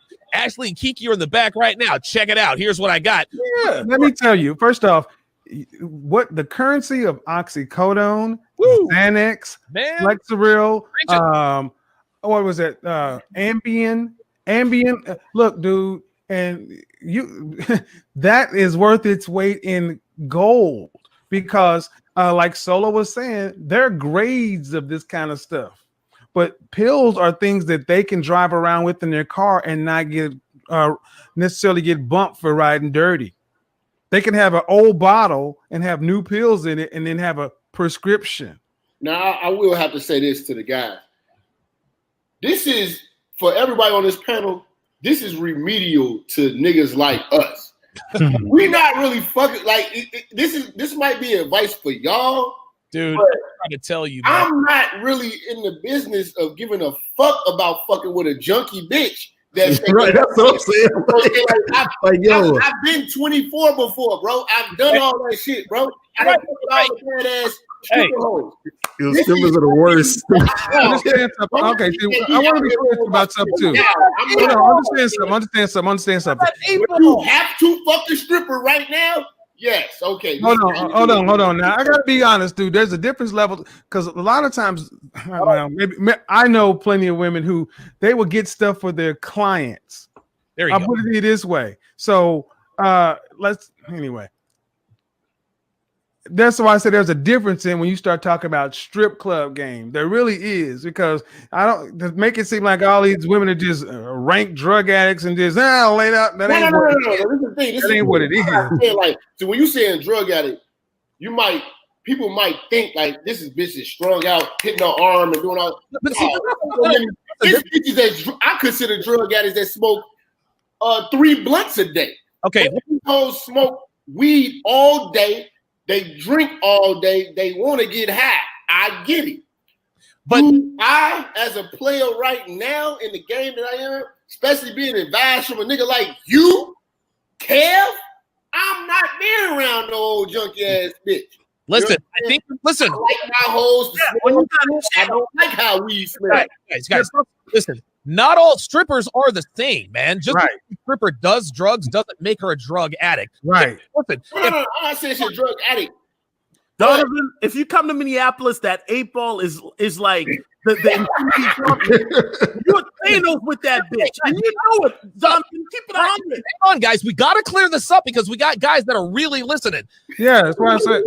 not all strippers are created equal. Okay, there's some strippers who are potheads. Some strippers do blow on weekends. Stay away from the strippers that do heroin because They they're are not. all alcoholics. But no, they're not. See, that's why this is where black men get this shit fucked up. Oh no, Jeff, let me say what I have to say. No, let me say what I have to say, dude. Let me say what I have to say. No, because a lot of times, okay, you gonna let me say what I have to say? A lot of times we have minds of metal, and if you ain't gone to the white strip club, if all of you've always gone to the nigga strip clubs, then you don't know what we're talking about. The most blow. No, if you don't, okay. Let me speak of what I know for 4 years of living in these places for 6, because guys are listening. All strip clubs aren't created equal. No. So don't listen. So do not think that just because you drinking is your drug, just because that's what the government has said is legal and weed isn't, you still getting intoxicated. It's still an intoxicant. Okay. So I don't make it. So one of the things that's difficult to do in strip clubs is to not be judgmental. You can't judge this game like you judge the other game.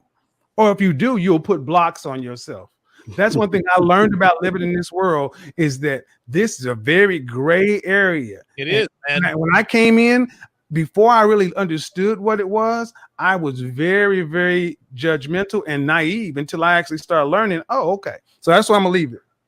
I think also too, you gotta think about, are you compatible with that type of life or dealing with women in that capacity? I'm compatible with like Donovan's compatible. I'm not compatible with that shit, because the strippers that I fucked with, man, it was like, well, this is the thing. The thing is, because my little sister's a stripper, first of all, so I already know how some of them be getting down. She be telling me stories, whatever. But the thing is the strippers that I fucked with, right? When it comes to sex, though, you feel what I'm saying? It was weird because they're so used to engaging in sex in like a whore type of energy. You feel what I mean? It's like I was with this chick and she didn't even want to kiss me. She was like, "Look, we did everything except for kiss." Like she would not kiss me. You feel what I mean? And this is a girl that I'm not paying her. This is a girl I was just hooking up with. And I'm just like, what the fuck? Like, you know what I'm saying? I like kissing when I'm fucking with a chick, but where her was like that. And then there was other chicks that I knew that were strippers that I would kind of talk to and kick it with a little bit. But it was just like, I knew for me, I wasn't compatible with that type of shit. So I think that's one takeaway where, you got to see if you're the type of guy that could deal with that type of energy. You see what I'm saying? So that's one thing. The reason I thrived in strip clubs is because I was that debaucherous dude, man. Like a lot of people, they hear me talk for the first time and they think, oh, this guy's a square brain. No, man. Like, I've been diagnosed with IED. That is intermittent explosive disorder. Some of you guys have seen these outbursts on the air. Like I have. Like I'm just like, and that's the reason why Vegas appealed to me. We told you guys at the top of the show, man. This is not going to be for everybody. Some guys will say, listen, this just isn't for me, as a cloak to say, listen, I'm scared to do this kind of game. Listen, you would fuck a stripper if you had a chance. It's just, it is a lot of work, and that's just not worth it to a lot of guys. But just like Kevin was saying, not all strippers are created equal. They are not all the same. Some girls are in the business for a while. Some girls come and go. Some girls are in the business 1 month, out of the business the next. But you have to understand this. There's different levels of drugs. Not every stripper is a drug addict, but most strippers do drugs. And especially strippers that do drugs, they know that their body is what pays them. So they're not going to fuck around with the crystal meth. They're not going to fuck around with the heroin. So most strippers dabble in oxycodone, Oxycontin, cocaine is a good drug of choice. That way, when they're back in the back, getting their fucking, getting their back blown out by whatever CEO tycoon, they can actually deal with it mentally. But drugs is an absolute must if you want to bang strippers. If that's not your cup of tea, cool. That was my cup of tea. I was very familiar with cocaine before I even went to strip club, so I was very, very comfortable with that. And by the way, a lot of guys are asking, what is an 8-ball? An 8-ball is 3.5 grams of cocaine. That's an 8-ball. That's all you need, Donovan. So in Minneapolis, you'll fuck any bad bitch you want. Bring an 8-ball. I would tell you one thing though. By the way, guy who was in these views are not necessily expressed by the Donovan Sharpe channel. I would tell you something. As a guy who was in corporate America, I have fraternity brothers, guys who worked at other companies, and I lived this dual life that Donovan was talking about. Yes, and I have guys who I grew up with, who had current pimps and shit like that as cousins and uncles and all them, and their cousins and uncles would turn around asking them about me, and they're like, well, how do you know Kevin? Well, I saw him over here, to where I had friends, fraternity brothers and everything, like, dude, what's going on? And I start introducing them to where I was doing business. Some of them did not like it. Some of them were like, oh, wait a minute, it's like this now. And everybody has their line. I loved the game, but I only went so far, because what Donovan is talking about, there is a dark side of this shit. God damn it. Hey, tell her she can go attention or somewhere else, man. You're here, man. I told her to do it on purpose. We gotta talk about Donovan. We gotta let motherfuckers know.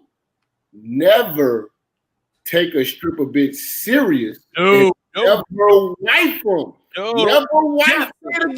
Say it again. Out here going through hell right now because they actually wiped the stripper. Oh my God! I cannot do you that. actually moved a stripper bitch into your crib. You're living with a stripper bitch. Like, oh my God! Talk about this shit. Wait, hey, and to that one guy asking, should you kiss a stripper, bro? Really? Like, what are we doing here? Like, bro, really? Are you trying to catch gonorrhea of the tongue? Like, what are you doing? Listen, I've dated 6 strippers. They all cheated on me. I kissed not one of them. You don't kiss strippers. They most likely not gonna kiss you anyway. So hey, Donovan, can you zoom in on my face real quick? You gonna taste cigarettes and semen, nigga. What's wrong with you, dickhead? We got one last super chat. Then we'll go around and do our final remarks. This is a great show. NB says Lucario's got that low cost, genuine, laid back game. You do. Lucario is a very. And it's funny. Different people have different kinds of game. I'm a very high. This is why cocaine was my drug of choice, because I'm a high octane guy, man. Right. And so, like Lucario, I can never be as cool and as suave. Yeah, I can't do the cocaine shit. This is why the Vegas lifestyle was it almost worked too well for me. I actually had to remove myself from Vegas before either. People would ask me all the time, Donovan, if you were to win $10 million, what would you do? I'd be dead of a cocaine overdose. Right. I had to get the hell out of there. The last time I did cocaine was September 14th of 2016. And I remember that very, very well. So anyway. All right.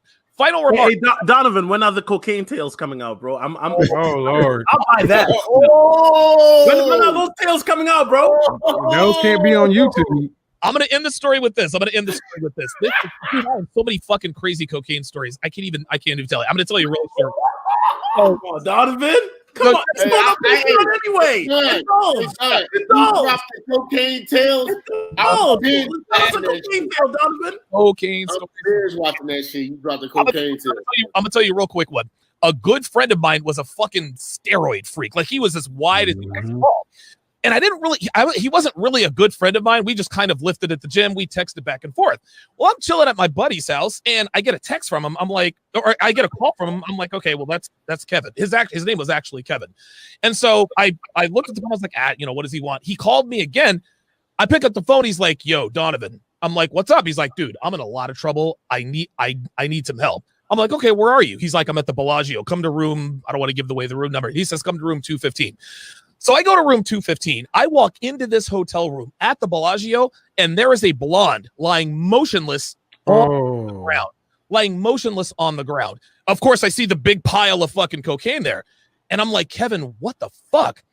He told me that they had hooked up. They were going to hook up. They were going to do some blow, and they were going to fuck and all this other kind of stuff. But he discovered that she went for his wallet, and that's when he accidentally hit her and knocked her out. He says, I think I fucking killed her. Here's what really happened. What my friend Kevin used to like to do is he used to like to go to Backpage, and he used to proposition all the strippers and prostitutes. Hey, come to do some blow cocaine with me, and we'll have a good time. Let's party. Let's party. They always want money on the back end, but what Kevin used to do is he said, well, wait a minute, I'm not paying you. I thought we were hooking up for cocaine. He knew what the fucking arrangement was. This bitch actually had a pimp.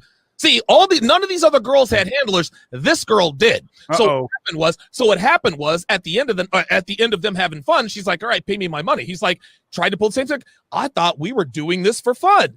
So and I don't know because I wasn't there, but I'm 99% sure that this happened. She probably reached into her bag to call her pimp, who was standing right the fuck outside or down in the lobby. And as soon as he saw that, he knocked her ass out. Luckily for me, dude, not even for me. Luckily for Kevin, my friend Dave worked for the Bellagio. I'm like, yo, Dave, you got to get up here, room 215 at the Bellagio. You got to help us out. So he walks in and sees the scene. He doesn't look the least bit surprised. He's like, so what's up? I'm like, dude, there's a fucking girl laying on the floor. Dave puts on a rubber glove, puts his hand on her head. He says, all right, she's not dead. And I'm like, and Kevin's like, oh, thank God. He's like, all right, cool. So you guys can go ahead and leave now. Yeah, the wolf. We can leave? Like the wolf came in. There was a girl who was knocked out. And he said to me, I'll never forget this. Do you think this is the first time we've walked into a hotel room where there's an unconscious woman lying on the floor and a pile of cocaine on the bed? Right. Guys, now go ahead and get on out of here. Dude, one of the Oh God. Oh, God. Okay. Let me follow up that story. First of all, I'm gonna make it really clear. I've never done street drugs, but I would tell you one of the best decisions I ever made in my life was finding out about strip club escort game. And it made me hundreds of thousands of dollars in my professional career. You go, man. Hundreds of thousands. And the thing is, because coming from Oklahoma, I didn't judge everything. I just said, you know what? Why are people who are vice presidents and executive vice presidents, why are all these people over there? And then I'm judging it this way. Nope, I didn't judge it. But I knew where I was not willing to go. I was not willing to do cocaine or whatever, although I got offered all the time. You can decide to do what you don't do or don't want to do. But number two is you don't have to do any of that. You can choose the kind of clubs you go to, and the kind of clubs you go to, and the place when you deal with the higher end stuff, you get a completely different thing. I went there for business. There you go. And then when I started to realize, well, there's a whole nother side of it, I didn't go down that path. I went down the path of 6 figures and more. It was a great experience. I would say it was a great experience, and it helps you. It helped me become more well-rounded as a person because I realized not everybody has to do things the way I do it. No, I mean it's a good thing. Go ahead. I wanted the girls who looked like they were high class, had daddy issues, right? Oh yeah. So I was in it for the drugs and the stripper booty. That's what I was in it for. And the beauty here, guys, is you guys can see like we have different experiences. So like you got the Donovan Sharpe game, you got the Kevin Samuels game with the higher end stuff. You got like my game where I'm like going in there with girls and like using pre-selection and like the pretty boy vibe, you know what I mean? You got the Lucario smooth operator, you got the Jap, like fuck these hoes, like whatever. You got Solo TV's game with the 8 ball. So there's many different ways to skin a cat. The main thing to take right here. You're doing the stripper game. Allegedly, that works. Allegedly. That was one point I was going to add. There was one point I was going to add, but I forgot. There was one point I was going to add at the end. I'm sorry. The being able to go into some places with a beautiful woman on your arm that every other guy would give a left nut to be with, they're wondering how you got that when you're not a master of the universe like them. They're wondering how that happened. And the thing is, guys want to be around guys who they think have things. Write this down, young men. This level of game taught me what men of power do worldwide. Yes. Write this down. They collect 2 things: favors and secrets. There you go. Favors and secrets will get you anything you want. That is great stuff. I want to just add to that real quick what Kev was saying.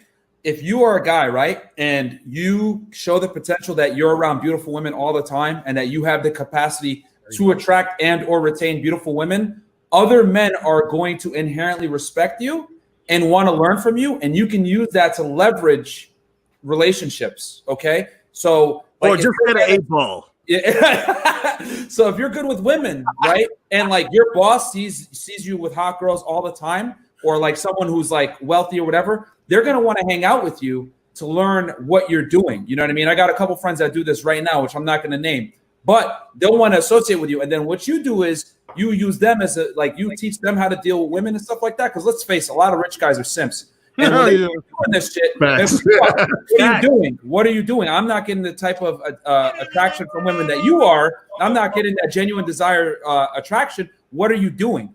And then you can, like, you know, it's an exchange where you're like teaching them how to deal with women, and they're teaching you their secrets of how to make money, how to be successful, etc. And let's face it, hot girls is the universal currency. You're at a club, whatever, you walk in with beautiful women, everyone is going to respect you and be like, okay, what the fuck is this guy doing? They're going to want to get to know you. You know what I mean? It's like one of the few equalizers. Even if you're not as rich as the other guys, they're going to want to know what the fuck is going on. So that's a great point from Kevin. Hey, Donovan, I'm still waiting for the cocktails to come out, bro. I'll buy that book. Look, I got one more. Listen, I got one more cocaine story. This is actually a very, very quick one.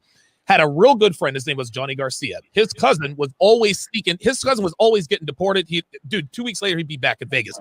Big time drug runner. He got popped one time, right? Had a bunch of drugs at his house, a bunch of cocaine at his house, but the authorities didn't know because they didn't arrest him at his house. So Johnny's cousin called him up. They're like, yo, Johnny, I need you to get the shit out of my house, because if they bust me on this, I'll be brought up on federal charges, whatever. He's like, well, where should I go? Take it to a hotel, take it to Bally's or whatever. So he's like, all right, well, let's take it to Bally's. He's like, all right, well, listen, are you going to pay me any money for this? He's like, you're my fucking cousin. He's like, I'll tell you what, I'll let you have some of the cocaine, right? So he calls me up. We all get a bunch of buddies together because, of course, there's going to be cocaine someplace. So we're all at Bally's. We're supposed to be there for 24 hours. Apparently, he was going to get out of the situation. So we get there, and it's like, dude, it's like, I don't even know how much there was. It was ridiculous. So we break up a bunch, and it is a mountain of cocaine. Magic carpet ride, fucking McDonald's straws. We're up all fucking night, right? So at the end of the night, it's like 7, 8 o'clock in the morning. 7, 8 o'clock in the morning, we're like, guys, we got to get something to eat, because if we don't, we're going to fucking die. That's the thing on cocaine. You have to eat something or drink something or fucking die. Real talk. Listen, true story. So we go, we come back to the hotel room. The fucking cocaine is immediately. Someone came into the fucking room and organized the dope for us. It's almost like they took a ruler. It was like in neat little squares. We're all like, what the fuck? Are we being set up by federal agents? So now we're all fucking shitting our drawers. We're like, dude, I don't want to go to prison. I don't want to be somebody's bitch. I got to learn, like, all the, and we're fucking high as a kite. Still doing lines and worried about the fucking feds, right? All of a sudden, 10 minutes later, we're like, who the fuck is that? The guy? Dude, we're checking the windows. We open up the door, and it's the fucking the housekeeping lady. Didn't speak a word of fucking Spanish. He's like, housekeeping, can I help you? I come into your room. We're like, wait, you came into our room? She's like, well, yes, I cleaned up the room. So we brought her, and we're like, yo, did you talk to anybody? Who did you tell? She's like, oh, I don't know. I know tell nobody. We said, damn, dude. I said, explain this. She said, no. I organized for you, so it would be nice and neat. Dude, we gave her $300 for a word, and that was that. Unbelievable. You gave her what, Donovan? This shit happens. We gave her $300 to keep her mouth shut. Listen, here's $300. We even offer some dope. Listen, do you do dope? She's no. I know, dude. No. Just give me. Oh my, dude, longest fucking morning of my life, dude. If you're around strippers, or if you're around, when I lived in New York, Kendall Gill of the Nets and Jay Moore lived of Jerry Maguire fame. Yes. So in my building, there are Victoria's Secret models, and the Christmas party, the Halloween, the New Year's Eve party, they had a candy room, and there was whatever you wanted was right there. Right. See, I will say this personally. I believe our country has one of the most backwards drug policies in the world, because the war on drugs doesn't work. There's a certain segment of people that are going to do their drug of choice. We've legalized some, we've said others aren't legal. But I will say this, as a rule, tend to be around a drug culture. How do you think they stay in such great fucking shape? Hey, man. Are you kidding? Okay, guys. They fought with Myron Gaines. That's how they stay in shape. Fact. I use a fitness game. That's how I do it. I think, but before we go around the panel and give our final thoughts here, I think Myron pointed this out very eloquently about 15 minutes ago. You guys saw 6 very different approaches to the same kind of women. Mm-hmm.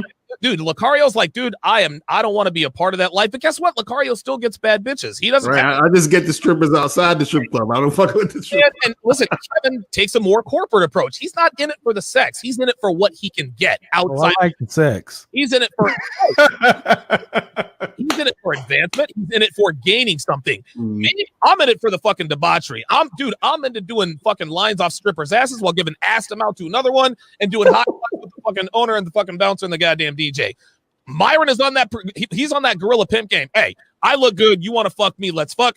Solo TV 84 is on that 8-ball game, kind of like no. I mean, I can't neither confirm nor deny, Donovan. He's like, don't put me in that shit. It's definitely going on Patreon. This is awesome. And listen, Jap is the type of dude that's like, Leo, you got to handle these bitches like fucking hoes. She's gonna drink. She's gonna fucking do drugs. She's gonna turn your life upside down. Get your dick in, get it the fuck out, and go the fuck home. So I think a lot of guys got a lot out of this. And there were some differing opinions. We had some disagreement on the panel. But at the end of the day, there is no one way to handle strippers. Guess what? Strippers are diverse as we are here on the panel. It's not one size fits all. But one thing's for certain. If you're gonna fuck with strippers, you gotta have airtight game. Because if you don't, you're gonna get your fucking life turned upside down. Jap, I'm gonna give you the first of the final word, man. What you got? Last thing you ever need to do is take a stripper bitch serious, falling in love, because these bitches, first of all, their whole objective in life is just to look good and to seduce men. So some of these strippers are the best definition of beauty. But you have to understand, they are still human. So you still are subjected to the bitch actually having a stank pussy. You're still subjected to the bitch possibly not having good pussy. Oh my God. So stop making the bitch subhuman. She's just a bitch. She's a pet. And anything, like I've been telling you brothers on my show, anything over 3 sentences coming from a bitch is stupidity. That's my take. Very nice, Jap. And by the way, Jap, the reason YouTube won't let me post any of your channels or shit is because it's all got the word nigga in it, man. Every one of them. So I gotta do something. Maybe I gotta take down the filters. Jap, I appreciate your contribution tonight. It was very, very important. Myron, what is your final word? What is your final word on 10s, Instagram models, strippers, the hot girls of the word? Yeah, my final word, man, guys, is that you just have to understand that number one, you got to be high value yourself to get these very attractive women, because at the end of the day, who you purport yourself to be has to be congruent. You got to be high value yourself. The other thing you got to understand is that you can't get clingy and you can't display weakness. When you display weakness with these attractive women, they're going to smell it and they're going to inherently get turned off. And you have to be comfortable with the fact that you might not be able to retain them, and you got to fucking hold your boundaries. It's basically the tenements that we've taught you guys from before, but it's got to be hyper mode. You know what I mean? Like every mistake you make is going to be magnified. So you can't afford to make those mistakes. And, you got to be comfortable with her other guys hitting on your girl. You got to be comfortable being stern. You got to be comfortable with the fact that you might not be able to maintain her because some other fucking high value guy comes in because you can't compete from a club level or a money level. You got to understand that she belongs to the streets. You know what I mean? So these are some fundamentals that you got to understand. A lot of guys need to come to grips with that. And if you can't control a regular girl, you're definitely not going to be able to control a hired gun. And then you never want to enter the fucking customer frame. That's the biggest mistake guys make, is leading with their wallet with these types of women, because they look at you as a trick. Take you to the cleaner. So that's what I got. Excellent. All right. Oh, what you got, man? What's the final word on this, brother? We have the solo? Yeah, solo. What you got? Hey, Donovan, can you make me a mod? But anyway, I got you. By the way, I do not advocate drug use. I don't. Listen, guys. Look, this is all for entertainment, guys. But here's the thing, and I'll be honest. The strip, and I've dealt with strippers, but the strippers I've dealt with were outside the strip club. They were in the nightclubs that I met and whatnot. And here's the thing, guys. When you meet women, stop like fantasizing and pedestalizing these women in your head. Like these women are like, oh my God, she's so special. She's like Princess Jasmine or Ariel. Fuck that Disney bullshit. Get that shit out of your head and realize they're just women. A lot of you guys see a hot woman and you stop pedestalizing them. No, it's those hot chicks that will do the nastiest shit, bro. They will swallow your nut. gag on your balls, and tell you to tie them up while you donkey fuck them. That's facts. Shout out to my nigga Jap, by the way. And Jap, you got the receipts, right? Oh, yes, sir. I just seen your receipts, sir. Okay, Jap got my weekend receipts. So what I'm saying is this. Shout out, and by the way, shout out to Jap, because I'm trying to catch up to him. And Donovan, I see you. I see what you're doing. At the end of the day, here's what men have to get into. When you're dealing with hot women, listen, treat a 10 like a 5 and treat a 5 like a 2. That's my motto. Treat a 10 like a 5 and a 5 like a 2. And at the end of the day, I know guys think, oh, so this guy, Donovan, he's talking about illegal drugs. Listen, guys, Donovan, listen. Shit's ugly. Donovan, we might have to do a Patreon show about 8-ball game behind the scenes.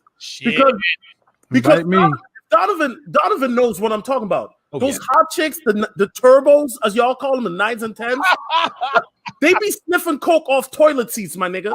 And Donovan knows what I'm talking about. Invite me to that show. In their pockets and shit, right? Like they're taking, like they're like, this is crazy. Like when all the blow is gone, all of a sudden now they start putting little puddles of water in their hand and snorting the water to get all the remnants of the burger for one last high.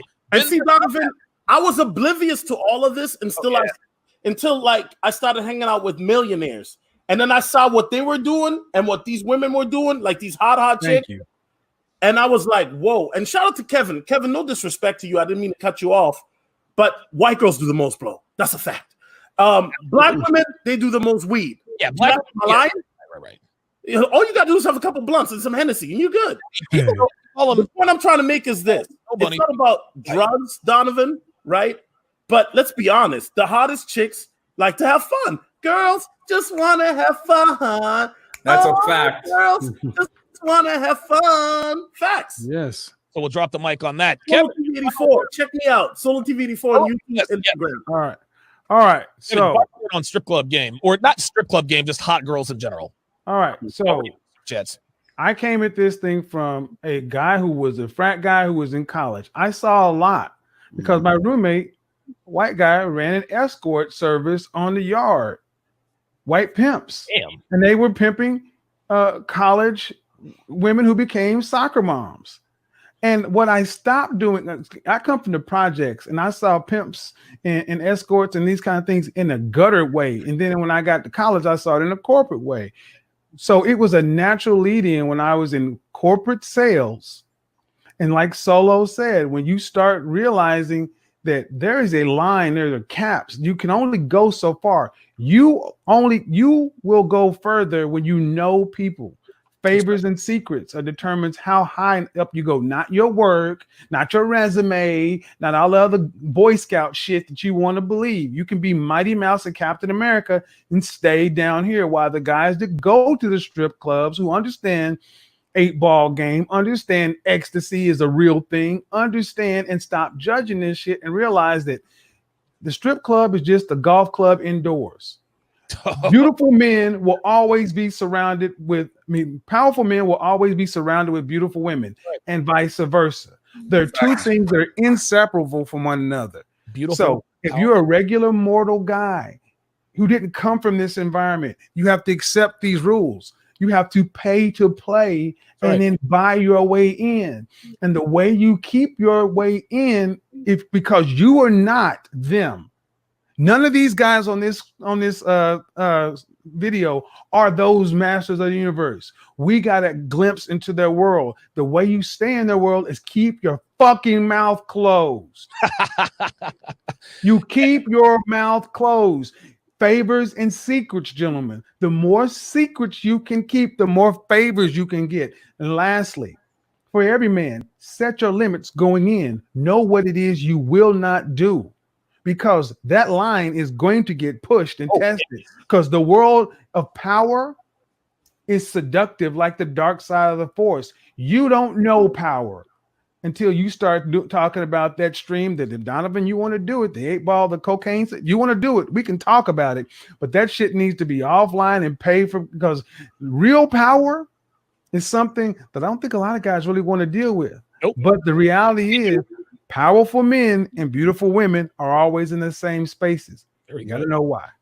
Excellent. Well said, Kevin. Now, Lucario, you took now you're all in with fucking with hot girls. You just Right. get away from the strip clubs and all the debauchery. That's exactly what Kevin was talking about. Right. Now, talk to us why that's really like. Give us sort of the final word on what, because a guy like you looks like he could run some serious strip club game, but you decided to stay out of that. Yeah, the thing is, you know, a lot of those type of chicks annoy me. You feel what I'm saying? But I'll tell you why, and this is what I'll end off with.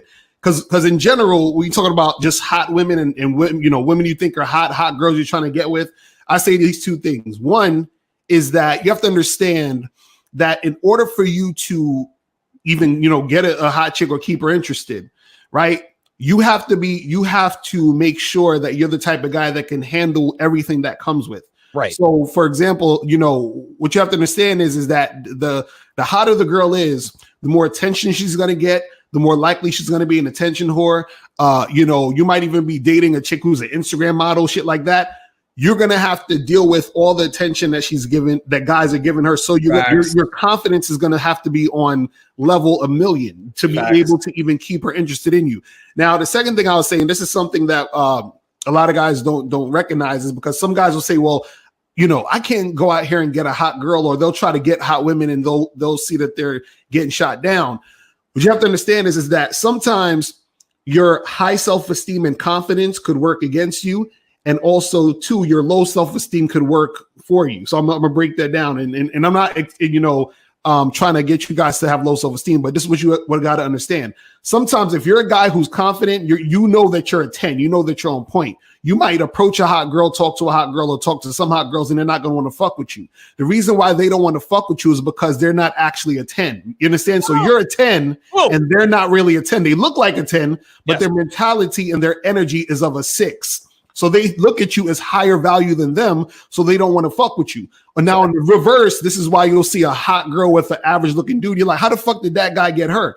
It's because she may think that guy is on her level. And let's say that guy who's not that great looking, let's say he's just, for sake of argument, is just a regular average guy and may have low self-esteem. He's at her level. So he may look at himself as a 6, and she's going to look at herself as a 6. So they're on the same frequency. You feel what I'm saying? So sometimes what'll happen is that the reason why you're not getting that 10 is because you may be that 10 as a man, but she mentally is a 5. You understand what I'm saying? And she can't deal with you. So you got to find a 10 who's not only she's hot, but mentally she's on your level. You see what I'm saying? And so that's the only way that type of situation is going to happen for you with that 10. And this is the funny part. This is why you see some guys who may be good looking, in shape, whatever, with a girl you would consider a 6 or a 7, because mentally that 6 or a 7 is mentally a 10. So it's like attracts like. So sometimes that hot girl, she's not at the level to fuck with you, and sometimes you may be at that same level as her in order to fuck with her. So it just all depends on if y'all match. You feel what I'm saying? Yeah. And I agree with you, but keep in mind that a girl who is a 10 who thinks that you're out of her league, that is the gross outlier. Because 10s get validation everywhere. They get it in real life. They get it in Instagram. As a matter of fact, there are more 7s who act like 10s than 10s who act like 7s. That being said, they are out there. And at the end of the day, girls know the score. It doesn't matter how, girls know that no matter how hot she is, her value will never be on par with a man's. She knows this. She can tell her friends whatever she wants. But when a guy like you rolls up who has his shit together, she's like, oh, okay, this guy has his shit together. That's why she's giving you play. I've had some girls, never strippers, I've had some girls say, listen, I was surprised you called, or I thought that you would stand me up. Right. Listen, it's rare, but it does happen. This is when you have your shit together. Let me read off the rest of these super chats, and then we'll go ahead and end this bad boy. Eric Extraordinaire says, over 10 years ago in Miami, a gorgeous stripper asked me if I wanted to get a room for $300. Was that to smash or just an entry? 100% to smash. Where'd you meet her? At Mango's, bro? Listen, that was an entry fee. That's what they do. $300. Oh, great. I'm going to get laid. Then at the end of the night, that'll be $2,000. Whoa. Yeah, that's how they do it, man. It's just like, Better negotiate up front. Hold on. It's just like timeshares. Here, come see this presentation for free. We'll give you two free nights down at Hilton Head Island. Well, guess what? There's a sales pitch that they're going to charge at the back end. Exactly. That's why you don't enter the customer frame. That's why you don't do it. Right. Perp Clouds, $5 super chat says there's a difference between black and white strip clubs and strip clubs versus gentlemen's clubs. Been to a few myself. New York's Ninth Wonder says with the $10 super chat says pure gold, hashtag 8-ball tails. You better believe it. Everett Marks with the $10 super chat. the Mount Rushmore of game right now, panel full of genius insight. Thanks, gentlemen. Keep it up. C-Dub with the $5 super chat says, these levels of hot girls require more of everything. Risk, pharmaceuticals, dirty sex to feel anything, which is why they do the freakiest things. Real fucking talk. That is the comment of the evening. And last but certainly not least, Seeker of Hot Truth, or Seeker of Truth says, the insecure men and the hot, beautiful women are a bad mix. Dude, insecure men never get with hot, beautiful women. It just doesn't work that way. Skip the couple. Reed Harvey with the $10 super chat says, will there be a part 2 to this? No, I'd like to keep my channel. Thank you very much. Black Wolf Inc. with the $2 super chat. There will be a third stream. Sex drought season. Yes, there will be a third stream. That's not going to be topic. Pimped Out Geese says, Cocaine Tales rated R coming soon to theaters near you. No, never mind. I can't tell any more of my cocaine. Night long. Gentlemen, this was a fire stream. We went way over on time. It's way past my bedtime. I got to drink some Similac and take some Infamil and get the fuck to bed so I can get up, get my ass squats. Don't do no cocaine. Absolutely. Jap, Lucario, Myron Gaines, Kevin Samuels, Solo TV 84. Great show, guys. The links, everything, all their stuff is going to be in the comment section. Thank you guys very much. We'll see you guys next week. Peace.